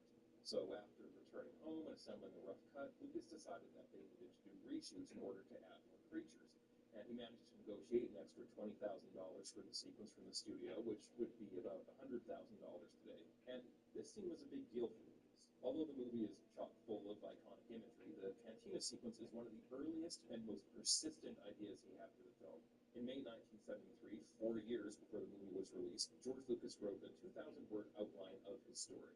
In this version, Luke Skywalker is a 60-year-old general, R2 and 3PO are human bureaucrats, the rebels are nothing more than a gang of teenage boys, and the movie ends with an unnamed princess being rescued from the Empire's floating city fortress while the Death Star remains intact. But even with all these differences, the Cantina scene is there, complete with an alien creature being cut down by a Jedi after hassling his young companion. So in order to make the sequence as impactful to the audience as it must have been in Lucas's imagination, he hired a makeup artist who was the friend of one of the special effects guys to help and add to the film's alien roster. Luckily for Lucas, that makeup artist turned out to be Rick Baker, who would go on to win 7 Academy Awards for his work. So it might not come as a surprise that Baker, alongside a small group of other artists, would go on to create most of the Cantina aliens people actually remember, including the very first one. Jump scaring the audience as they enter the cantina is a creature called T-Head, who would later be given the proper name 10 days on. Since T-Head was only designed to be in one shot, a full body was never created for him, but his limited design definitely served the purpose of that one shot. He's only on screen for a second, but the strong silhouette of his head and his golden eyes glittering in the dark are immediately identifiable, and a great way to bring the audience into this wretched hive of scum and villainy. And if you look carefully, you can even see the flashlight that's stuck in the back of his skull to make his eyes glow. Another late addition to the cantina scene are the aliens that would come to be known as Duros, designed by artist Ron Cobb. These guys were created to resemble the popular image of alien greys, and are seemingly supposed to be pretty mysterious, even in a world as weird as Star Wars.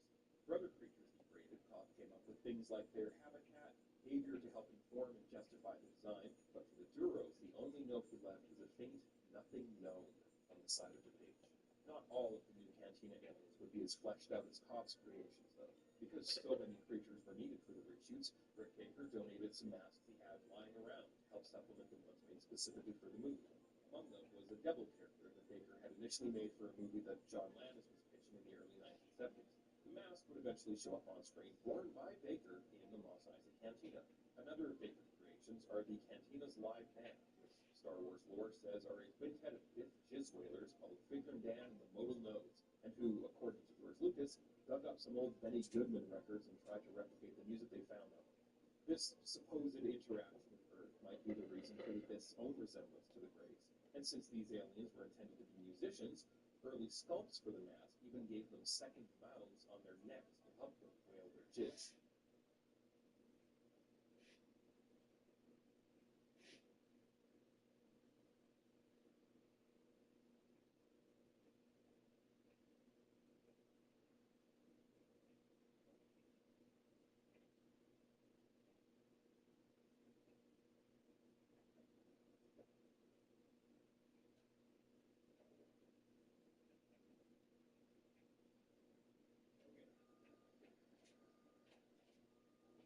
Forcing ads for your forklifts.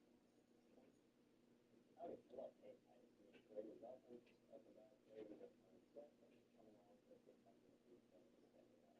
Before that, I want to talk to you about something really important to know now. Understanding the situation that I'm in, is where I'm going to see it. But you'll see what it is. So all the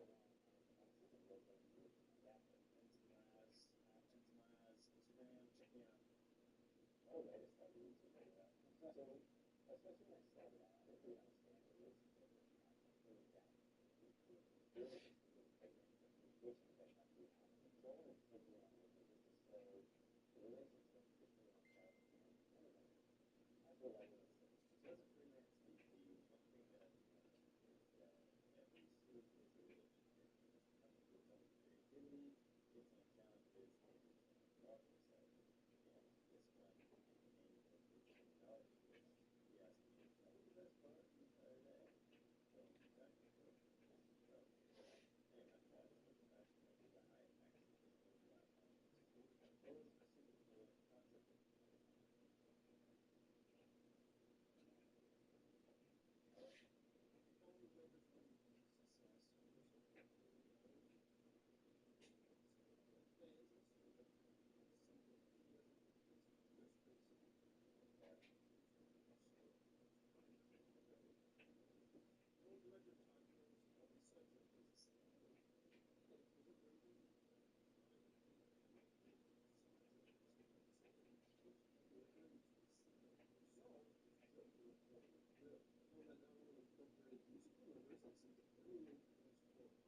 also felt like a deliberate dismantling of the genre mythos. A new planet united widespread outrage and left fans wondering, is this movie designed to fail on purpose? To answer that question, let's take a closer look at what Todd Phillips managed to piss off the entire DC fan base. Feeling like he could no longer make raunchy comedies old school from the hangover in the post-war era, director Todd Phillips sought to reinvent himself by making a subversive drama in the vein of Scorsese. However, he was unsure how to give the film mass appeal in order to secure financing.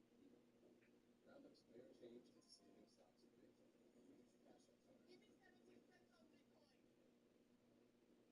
John, this is my wife Gail. Just a couple of years ago, I was diagnosed with base of the tongue cancer and short time afterwards. The answer would come to him when looking at the billboard of a comic book movie. As he realized he could only really hit, he disguised his film as one too. His vision evolved into a character study of the Joker, delving into how a marginalized group of clown, started by childhood trauma and let down by a villainous system, spirals into violence and insanity. And while the film was an enormous hit, it also had plenty of detractors who felt Joker was simply a shallow remake of Martin Scorsese's technique of comedy, with a little bit of tacit irony. In deliberate nod to the film's cinematic roots, Phillips even cast Robert De Niro, who stars as the desperate, untalented movie comedian in the theme of comedy, a fully length talk show host of the Joker, which was originally played by Johnny Lewis in the theme of comedy. Even Tarantino would criticize this, asking, "Is this where we are now? Take great movies from the 70s and redo them? Taxi Driver as Joker, Apocalypse Now as Ad Astra?" However, while Tarantino said most of the movie was fine, once it reached the talk show scene, you could feel the entire atmosphere and mood change. He went on to point out that Robert De Niro's character wasn't a villain, he was just an aggressive talk show host, much like David Letterman, and certainly doesn't deserve to die.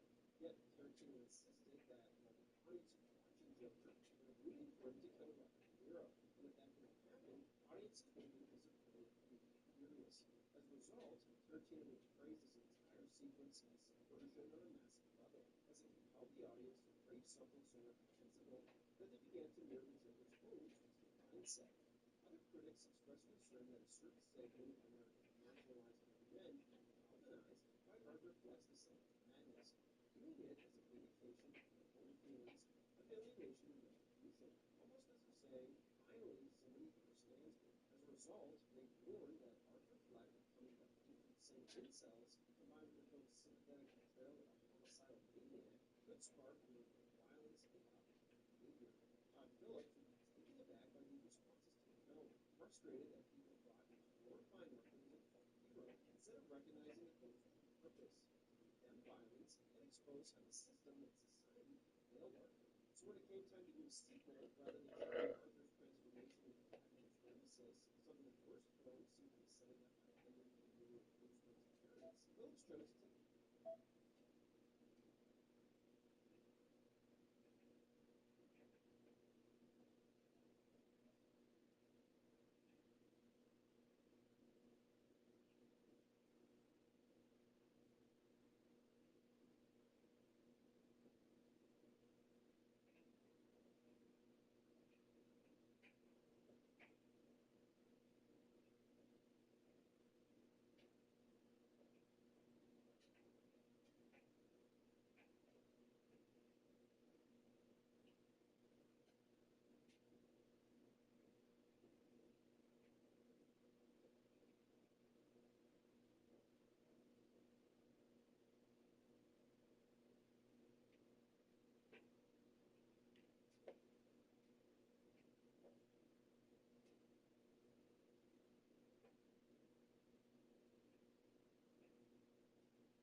Okay.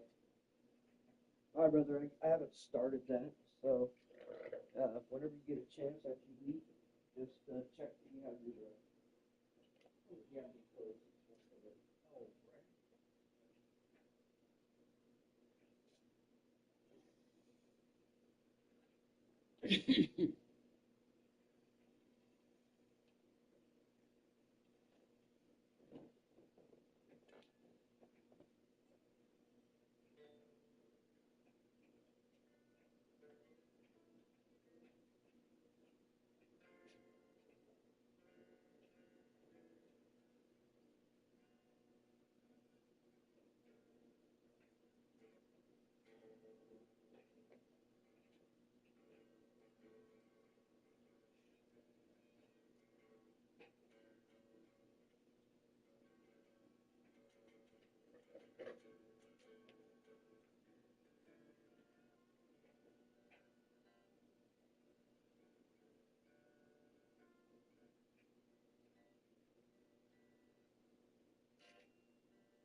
playing the Daredevil theme on piano, or she's keeping it on this shit. That's very British. That's Asian.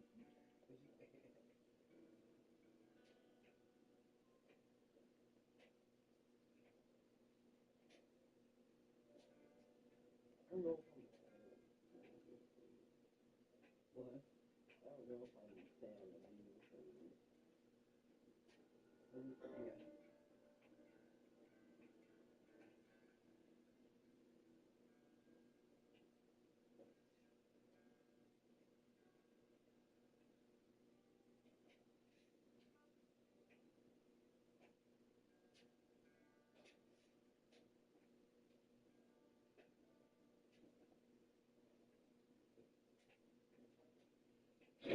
What's that guy right there in a second? That's quite right here. Oh, that's Kurt Russell's son. Oh, okay. You're a pretty serious history buff. Yes. You like, I love reading history. There was a time where I wasn't working very much, and I subscribed to Ancestry.com. So I got 75 of them. Yeah. And so I got obsessed with following the history of our family. It goes all the way back to the Revolutionary War. On the first day of the Revolutionary War, when the Minutemen retreated, there was a house, and they took refuge in the house. The redcoats surrounded the house, shot everybody in the house, and the owner of the house 11 times. And it turns out that the owner of that house was Jason Russell Jr., who is our direct lineage great-grandfather. That's insane. On that day, it was the bloodiest day of the fighting in the first day of the Revolutionary War in the house. If only they had a ring camera.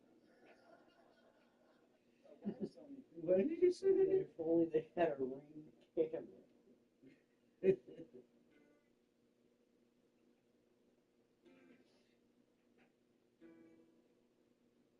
The man who was trained by ninjas but stopped fighting like one. If this clan of warriors trained No Batman suck at fighting. No what did you say? Did Nolan's Batman suck at fighting, or was he trained by fake ninjas? Yeah. Was he a real ninja? I do think The Dark Knight series is one of the best ever. It has an argument for being the best ever. The Dark Knight itself is my favorite movie of all time, goddammit. A lot of people hate that about it.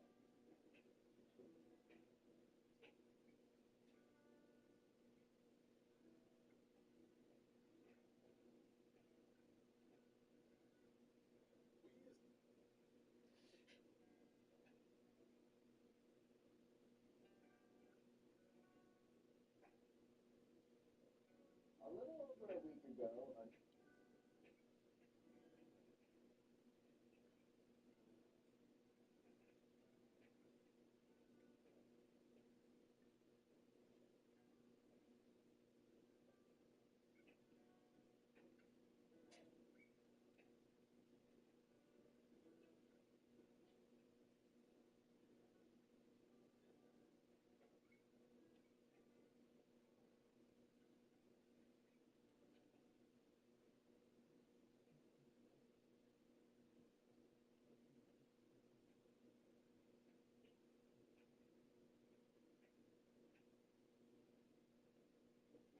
What was that final?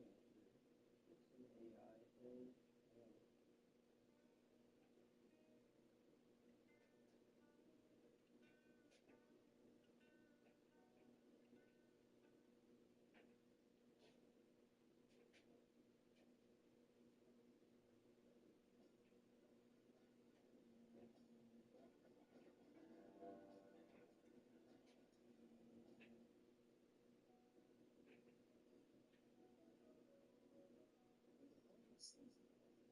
I have this tradition that I'm sure many viewers have, watching some of my favorite sagas.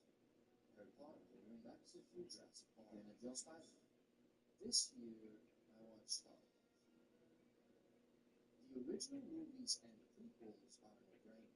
They make me feel like a kid again.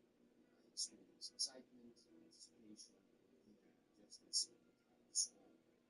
Only this time, I kept watching all the way into the Disney Star Wars part. And I have past, it was rough.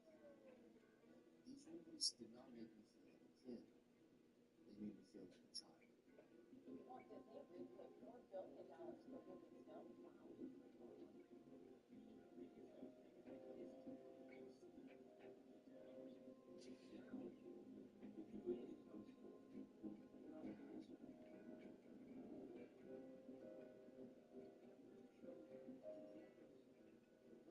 Wow.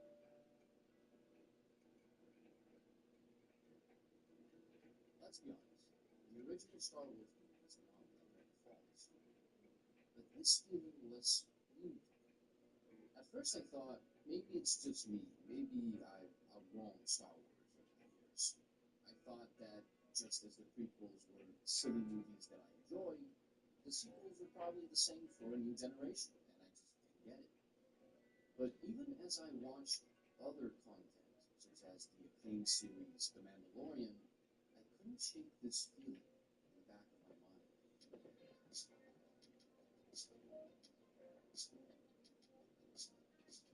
And as the show advanced, it became clearer and clearer to me what that feeling was. Weirdly enough, if I had to describe it, I guess it's the same feeling that you get when you're watching Dora the Explorer. The show is designed for children, and it is a brilliant show in that it engages the audience by asking them to identify the things on the screen and point them out to Dora.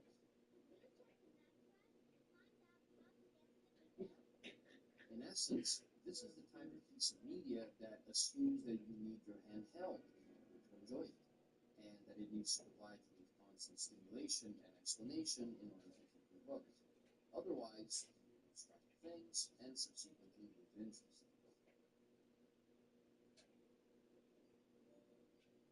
For every problem, there is a ready-made answer.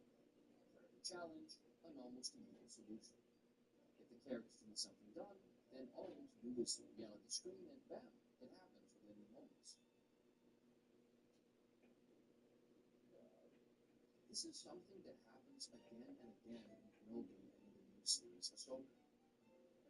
And I never thought I would say this, but I could only watch Impervious Heroes move through nondescript rooms so many times before I returned to the only spin-off that seemed to be straying away from the usual Star Wars formula.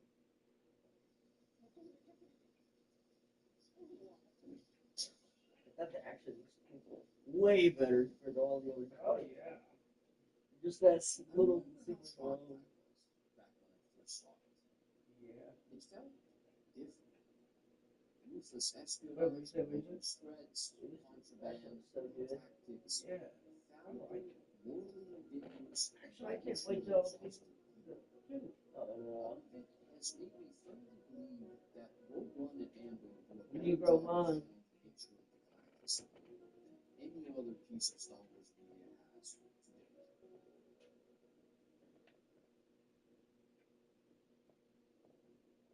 It is no secret that one of the quintessential ironies of the original Star Wars is that it is not a war movie. It's a space opera, inspired by the campy sci-fi magazines, serials, and movies that preceded it. Great show, great opera. You know, really, it's so opera. And it's all about family problems and that kind of stuff on station. An adventure where a chosen hero rescues a princess and gets medal at the end. As beloved as the movie is, its narrative reads like a story for children. In the words of director Irvin Kershner, Star Wars is more akin to a fairy tale than a conventional sci-fi story. And that is fine. To be clear, saying that Star Wars is accessible to children is not a criticism. This is and has always been by design. Contrary to most sci-fi, which uses offer insights on philosophically charged subjects like transhumanism, the limits of scientific knowledge, and human condition across time and space, Star Wars has always opted to keep its main narrative beats accessible to people of all ages.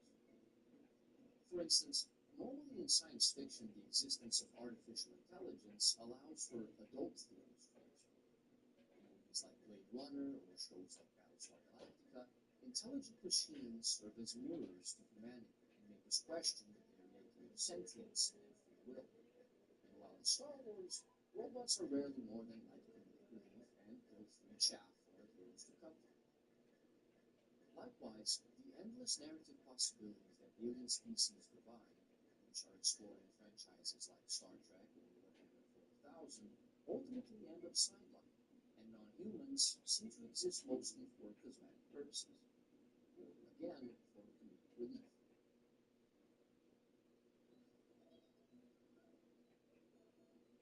Some may accuse Star Wars of being a superficial piece of science fiction because of the conscious choice not to delve further into these sci-fi staples, but I think that this is an unfair expectation. That is because, for the humans of this distant galaxy, the concerns remain very much the same as those that we presently have. It's probably why we can relate to them so much. More than anything else, the story of Star Wars is driven by humans, and at the heart of the story, there are always human themes and ideas, the most fundamental of which is the conceptual battle of good against evil. In other words, there is no room for any other sci-fi themes in Star Wars because the war in question has always been the war between the light and dark sides of the Force, between the Jedi, the Sith, and those who fight alongside both of them. These are the themes of an epic fantasy translated into a sci-fi setting. And in a universe torn by perpetual struggle between good and evil, there is little room for other subjects besides those involved in this battle. And this is never clearer than during the Galactic Civil War. But Rogue One and Andor confirm intuitions that we did not know we had, like that the rebellion could not afford to sit and wait for some hero of prophecy to bring down the Empire, or that opposing the Empire did not necessarily make someone into a hero or even into a good person. This is what makes Tony Gilroy's Rogue One and especially Andor so different from other Star Wars media, and what makes them so refreshing. The themes of casual, indifferent, and cruel oppression, of compromising one's morals for a greater cause, of forsaking one's future for that of others, fits into the conflict of good and evil while also expanding. And this is in part what makes a show like Andor more adult.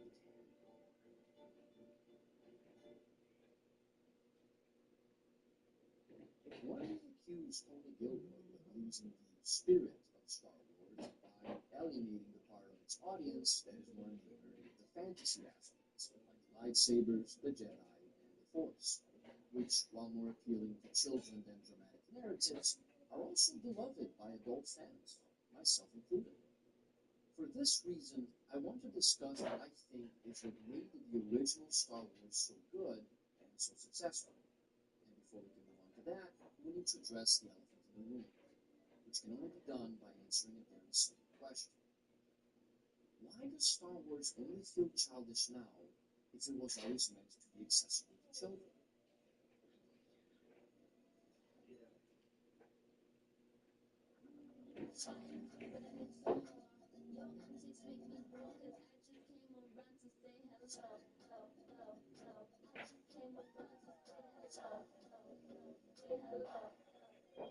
Hello, Moto. Everything's better when it's free, including filing your taxes. But who actually qualifies for free filing? We'll break it down for you in this edition of Tax Tips by TurboTax. Over 11 million people file 100% free with TurboTax each year, and you might qualify too. After all, about 37% of taxpayers qualify. Keep in mind that this is only for people filing. Yeah, okay. Saying that Star Wars is accessible to all audiences does not mean that it is childish. But to pretend like Star Wars was always intended for children is reductive. Even in the original movies, you can already see glimmers of something more. The Empire Strikes Back is a very distinct movie from the original, a sequel that clearly sought to expand the universe while also making the characters more complex. Most importantly, the choices made in this movie unequivocally de-infantilize the world of Star Wars.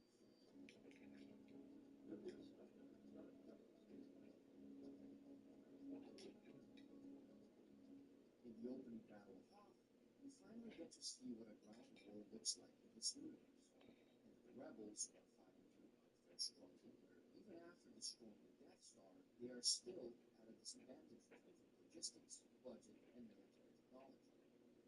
This theme of unfair, overwhelming odds translates into the narrative beats of the movie, which has no problem taking its time to show us the triumphant heroes of the previous movie at their best, but also at their lowest.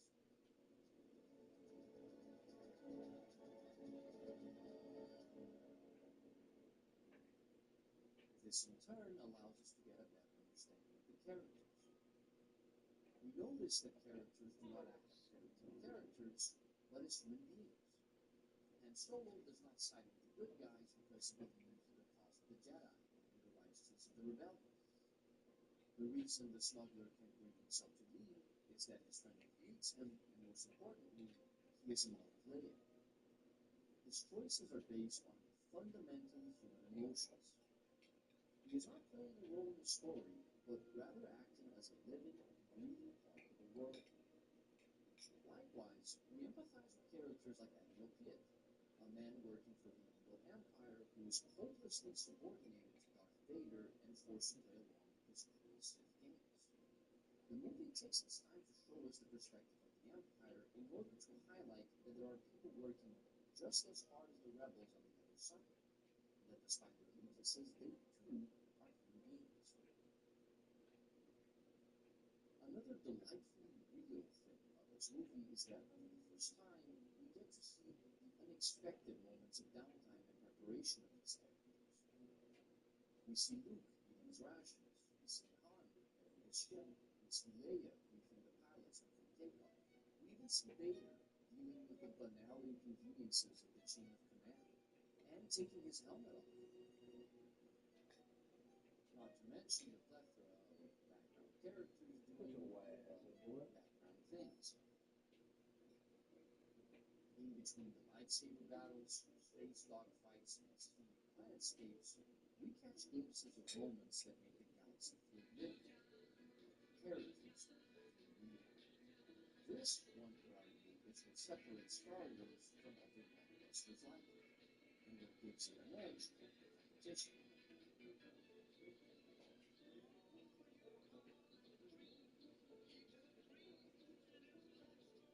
Even if the narrative is very straightforward, keeping accessible for an audience of all ages, there is a depth to the world and its characters that teaches us more. And this is what kept adults coming back when it's revealed that the serving exploding robots, aliens, and lightsabers. However, when watching Star Wars media in the Disney era, it feels like these elements are what is being prioritized at the expense of a deeper narrative and characterization. What we see instead is a constant effort to build the IP by injecting cameos, Easter eggs, and catchphrases, almost as if to distract us with nostalgia.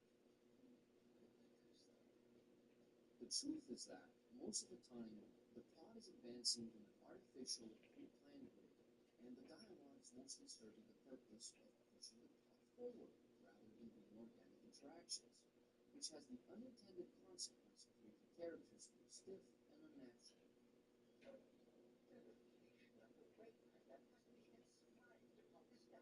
At times, it feels like there is a planned, void space put into these stories for us to laugh, cry, or otherwise project. This makes the story into a fairy tale. And a fairy tale, while not necessarily being a bad story, is very clearly not real. So, what makes a story feel real? For me, there are two essential things that Andor does in order to capture us in its world, and stay invested in the story and its characters' experiences related. First is the visual storytelling. The choice to do over-the-shoulder camera angles, almost always at a human height, the decision to shoot on location and to have main environments with a limited number of carefully built set pieces, the minute attention to detail and subtle world building with set design. All of these things come together to synergize in such a way that it is not hard to believe that every location we see is as real as the characters within it. It feels like the show took the lessons from Empire Strikes Back and Haydn across the board. Pandora's are abandoning the spirit of Star Wars, but rather taking iconic elements from the franchise, reframing them as great. Let us take a look at some scenes from Andor and compare them to other agency films in the future. There is an immediate difference in the feeling of danger created by this series.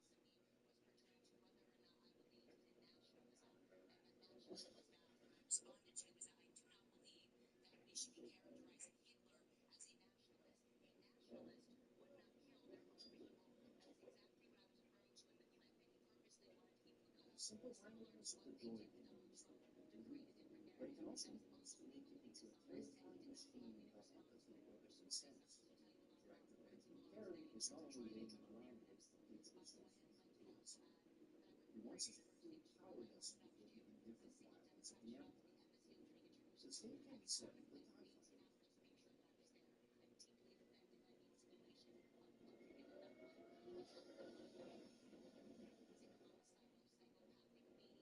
When you're lucky enough to be piloting the Millennium Falcon, they act like flies. Once you're on the ground, nothing's your name other than a couple of blasters. John Williams' soundtrack is not playing in the background. TIE fighters become far more threatening, especially when Scott White directs the shot from almost like a horror movie. These are the two examples, but the same logic applies to the choices of direction, editing, and cinematography across the entire show. The second key element that makes Andor so special is dialogue.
Doesn't just tell us the story.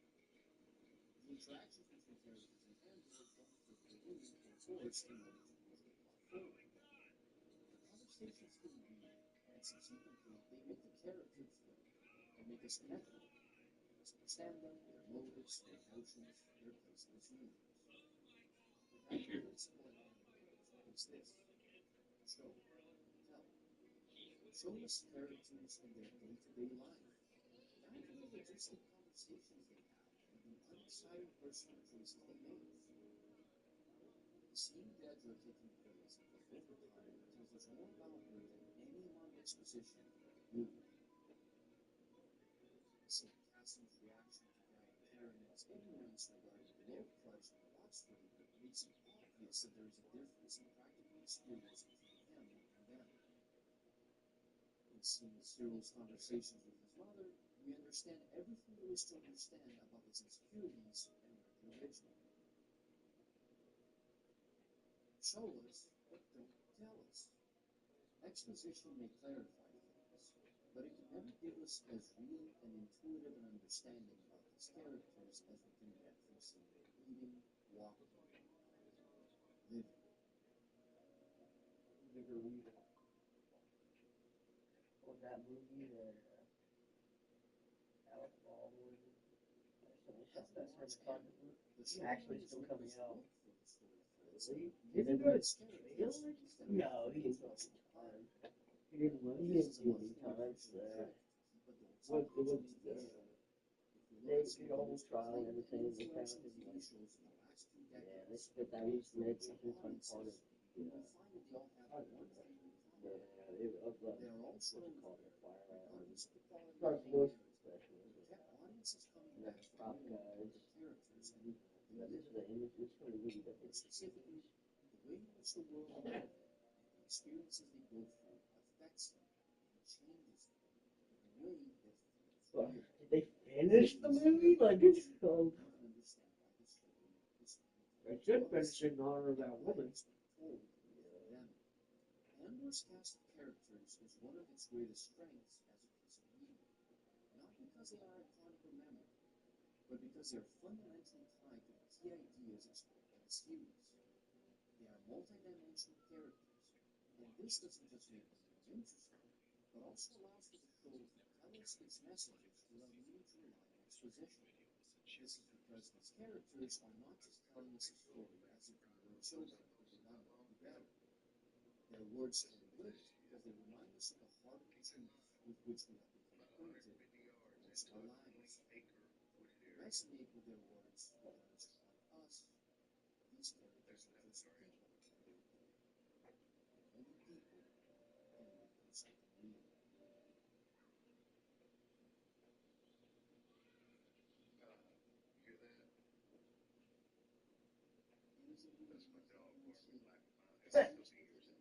Tomorrow was in college. You're pregnant tonight. What is the Facebook? Some person posted it. Nothing is just like supposed to be. Tomorrow was in college. Get her pregnant. I'm gonna mix out a comment too.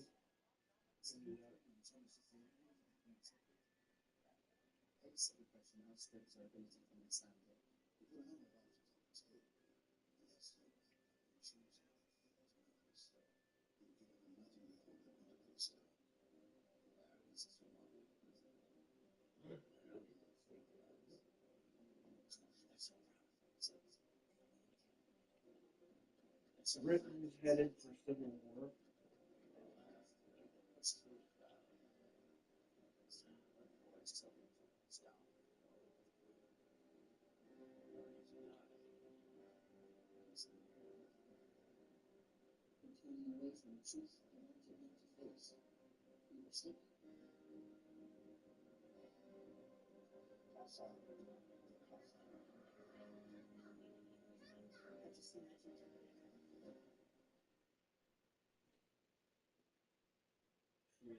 Johnny's dead making grilled cheese sandwiches with an iron. I can't I mean, it's possible because it does the same.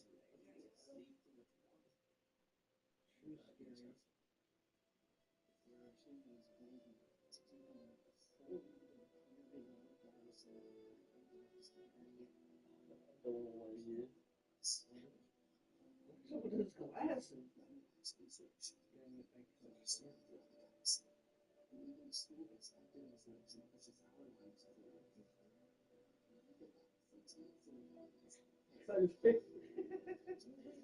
Yeah, you look like a fucking mushroom.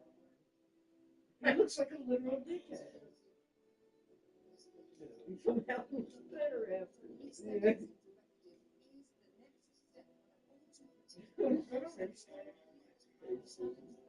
Share that to me. The man was said to be wearing a bunny suit and was known to wield an axe. Years later, in the 1970s, there were reports of a man in a bunny suit wielding an axe near Old Bridge in the same area. The man was said to attack people and leave behind a trail of bloody bunny paw prints. One story goes that a couple was parked near the place when they saw a figure in a bunny suit approaching their car, shouting at them to leave. The couple drove off, but their car stalled a short distance away. When the man got out to check the engine, he saw the bunny-suited figure approaching him with a gun. This girl came home late from school every single day until her mom found out that she was dating a teacher after school. Jennifer and her daughter Ava moved to Chicago in 2019. Ava was super excited to start 5th grade at her brand new school. After a few weeks of starting class, her mom noticed that something day after school, she would show up 2 hours later crying and with bruises all over her body. Her mom even caught her sneaking out of the house as if she was forced to. This went on for weeks until Ava Slav got sick of it and put a tracker in her backpack. After school that day, she checked her location and noticed she wasn't at school. So she immediately jumped in her car and drove to that location. She busted down the door where she saw Ava and the music teacher in a safe room. Her mom was shocked to find out that she was actually taking piano lessons without her knowing. Girls get home late from Xavier, come on. This is what revolution is. Besides, the rebels. This is what happened with the rebel. Beyond Sedgley, behind the Teletubbies might surprise you. The real story of the Teletubbies is said to be inspired by an old hospital in Sofia, Bulgaria, back in the 1960s. Before we continue, make sure to follow for more curious stories like this. In this hospital, there were 4 children with unusual conditions. Slav had a condition that made her sigh all the time. Since she spent most of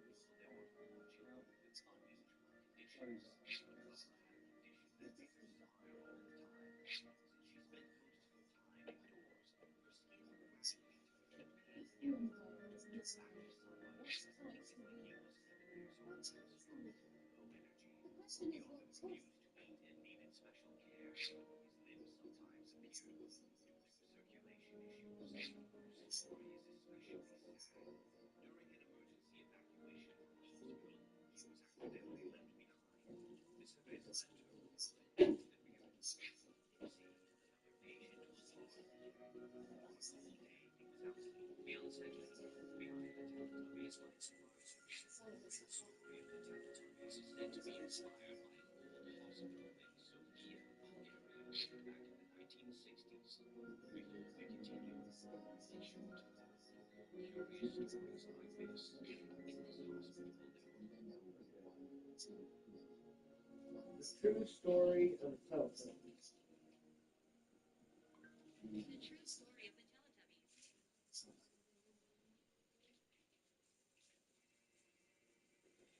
The true story of the Teletubbies. Gigi, Gigi.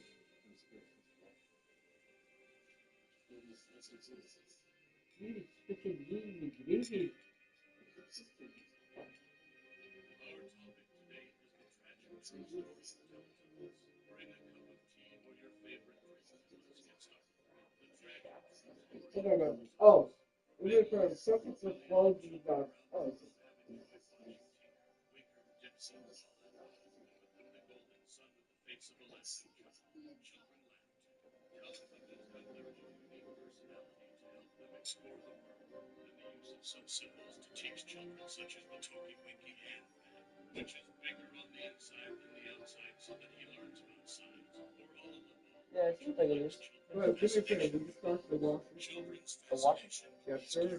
Is so strong that all the products bearing There's the mark of the Teletubbies, such as children's hit the level have achieved the highest sales in the world. where it's cold, and then the one on auto for the level. Sorry. Who was only 19 when she became the most famous face on British television as Sun Baby in the series. Teletubbies lived on a farm called La La Land, which is a wonderful place that children love. That's what the show sounds like, but the truth seems to be otherwise, because the true Teletubbies story may destroy the sweet childhood memories of many. Falala Land, in fact, was an institute for holding the mentally disabled in Bulgaria.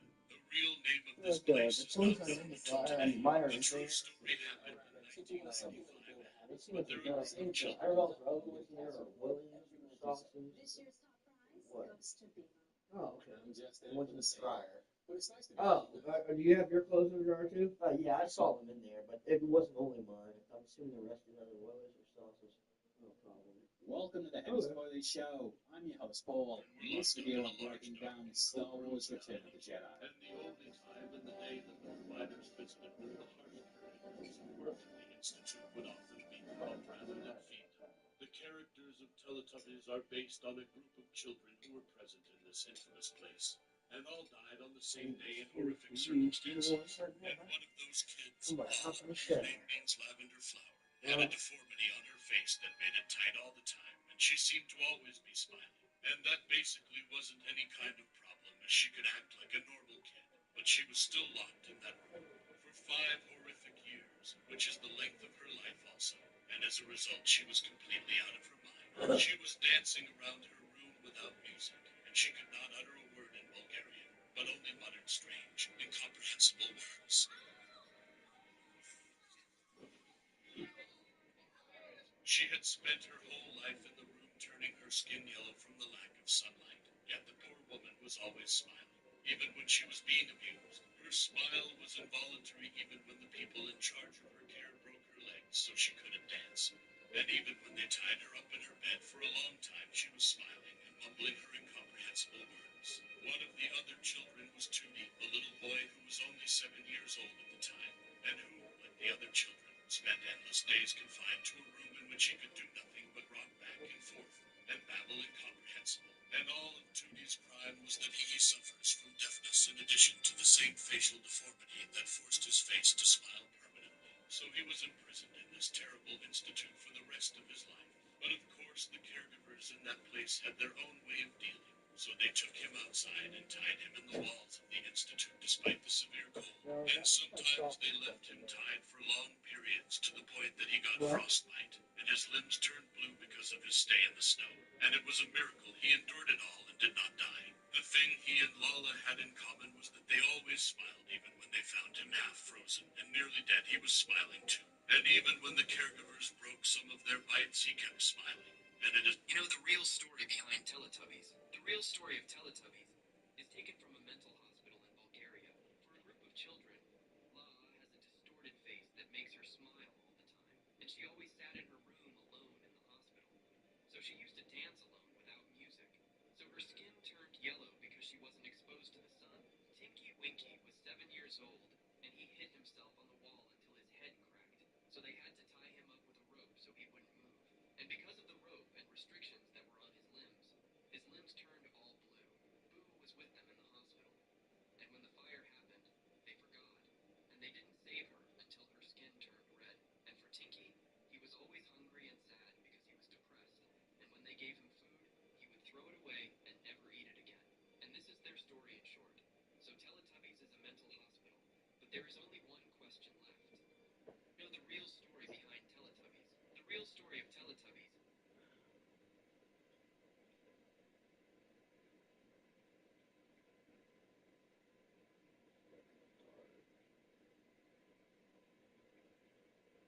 Here's some fun facts that are not fun, but you should still know about them. While Teletubbies is a cute innocent show for kids, right? No, it's based on a mental institute in Bulgaria called La La Land. These kids were lost for days and people forget to feed them.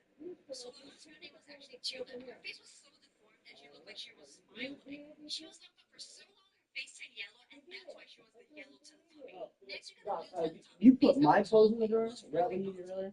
One day he was punished by staying I outside put because whoever's the clothes. face Oh, turned if it was just mine. and that's why he's the blue Teletubby. Next, you got the green Teletubby named Dipsy. He puked and vomited all the time because he was always sick. When he puked on the floor, nobody cleaned it up, so he just lied in vomit for months. So he got sicker and sicker, and he turned green. And last we got Poe, which actually was my favorite. Her real name was Polia. One day she was playing with mud, and she came home really tired, so she fell asleep by the fire. Not knowing it was Poe, someone came and thought he was along and threw her into the fire. Here's some fun facts that are not. Get out of here. That's so retarded. Telephone piece.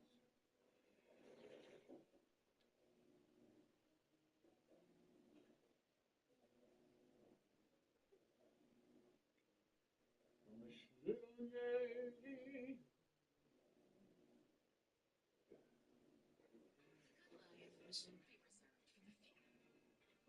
finest cuisine should always be on the menu. And look at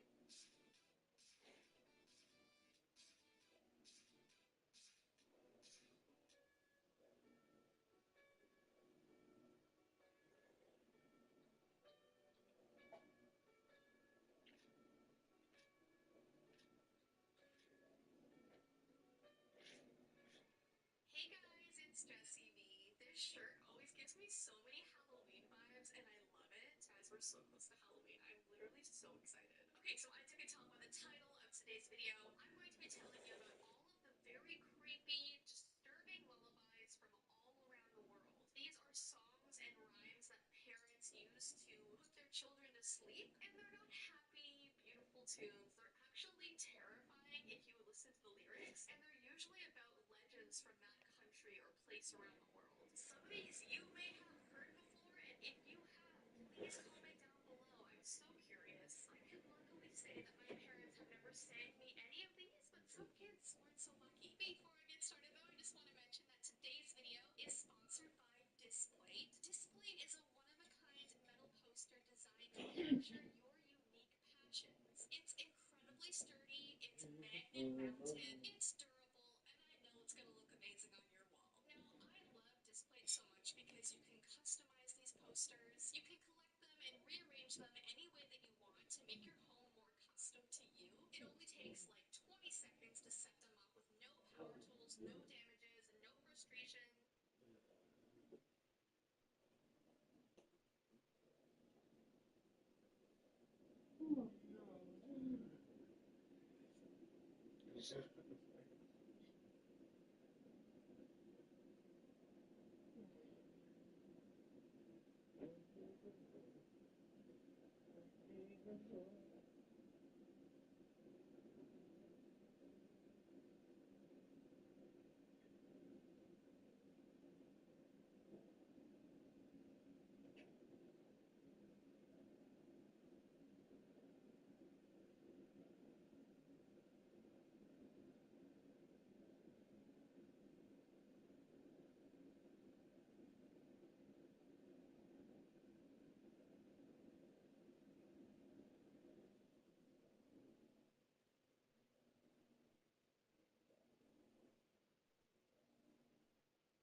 give it the opportunity to attack. Because that's what it's really doing. It's trying to slow you down. It's trying to bring you closer. So, you know, and You're listening to the Appalachian Mountains. This guy was hiking through the woods in the Appalachian Mountains when he heard this unsettling sound.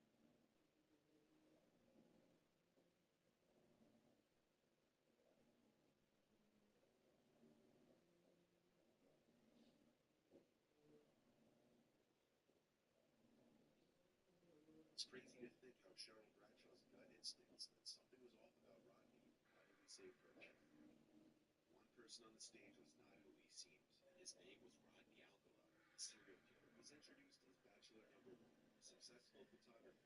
We'll let Nate be Bachelor number 1, Bachelor number 2, or Bachelor number 3. Who gets picked?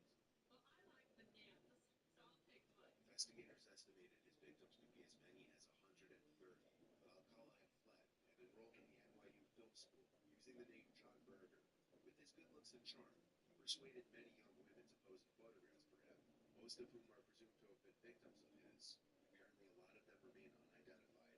Somehow, Alcala was able to make it on the dating show despite his criminal history. She said, Ellen, I'm here. I can't go out with this guy.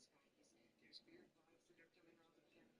He's very strange. I'm not comfortable. Is that going to be a problem? It's crazy to think how Cheryl Bradshaw's gut instincts that something was.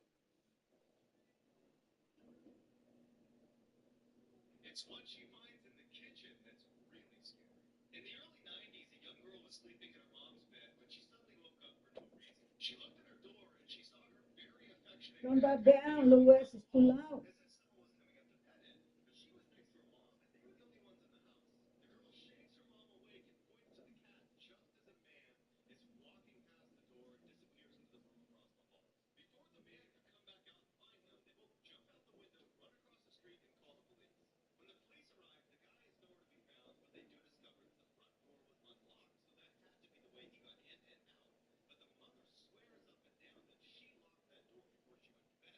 A week later, the mother's cleaning their kitchen, and she opens up the water heater closet where she finds this note book that inside is their names and pictures of them in it, along with a pair of surgical gloves, which means someone had snuck in at some point, was living in that closet spying on them, and then walking around their house at night. It's what she finds in the kitchen that's really scary. In the early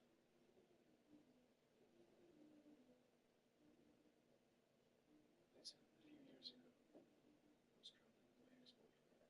We were in Nebraska, which is most of us know is all about the Greenwoods. We just so lazy to follow the story until there's something interesting.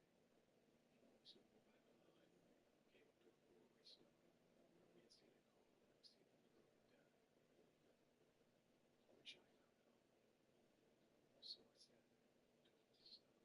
My boyfriend agreed, but then he stopped at the stop sign anyway. As soon as the rang, 3 guys got out of the car. When I told my ex, they get us the hell out of there. He quickly turned and started speeding off. As I looked in the rearview mirror, I could see live wheels pointing out at us. I'm not sure if it was a machete or a gun, but people started coming out of the wood in enormous clouds. Certainly, they were planning on tracking, ambushing, and killing someone. This happened a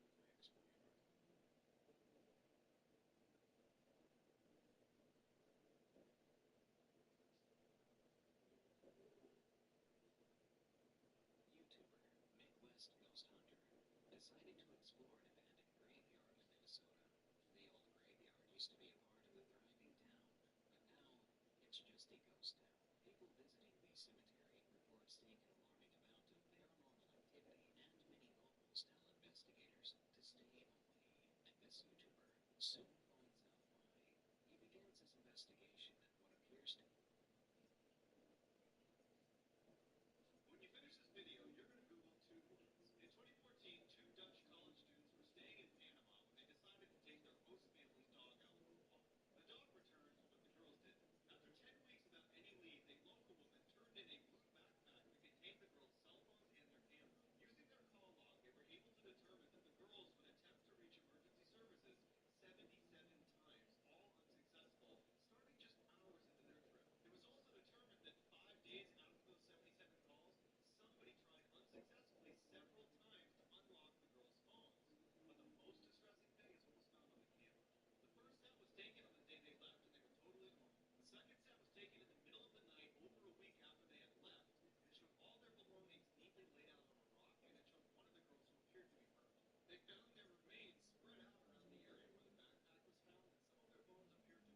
Once you hear why he did this, it will change the way you look at strangers.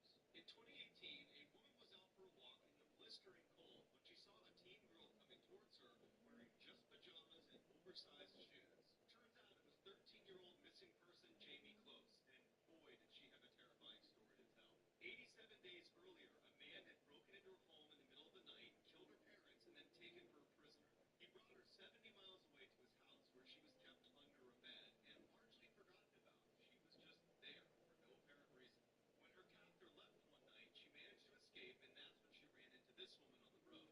Jamie's captor, 21-year-old Jake Patterson, was quickly found, and he immediately confessed. And this is why he did it. On his way to work one day, he stops behind a school bus, and he sees a girl get on. He doesn't know anything about her, and he decides, I'm going to kill her family, and I'm going to take her.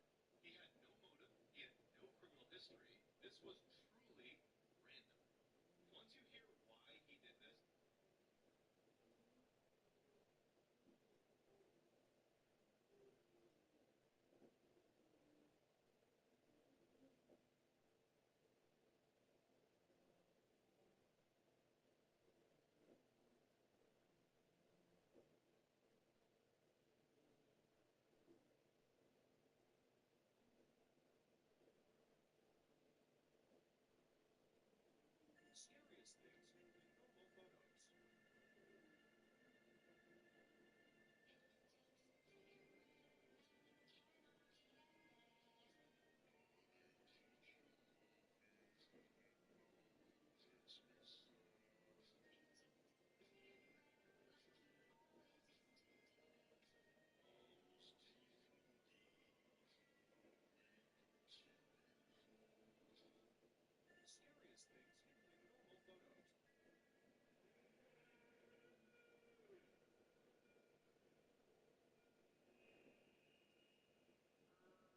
Are you paying too much for auto insurance?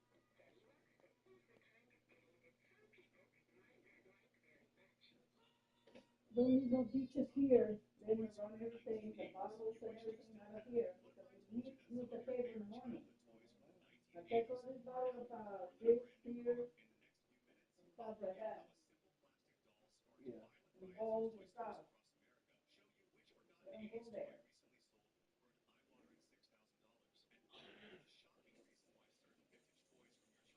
We run everything in the table now is collecting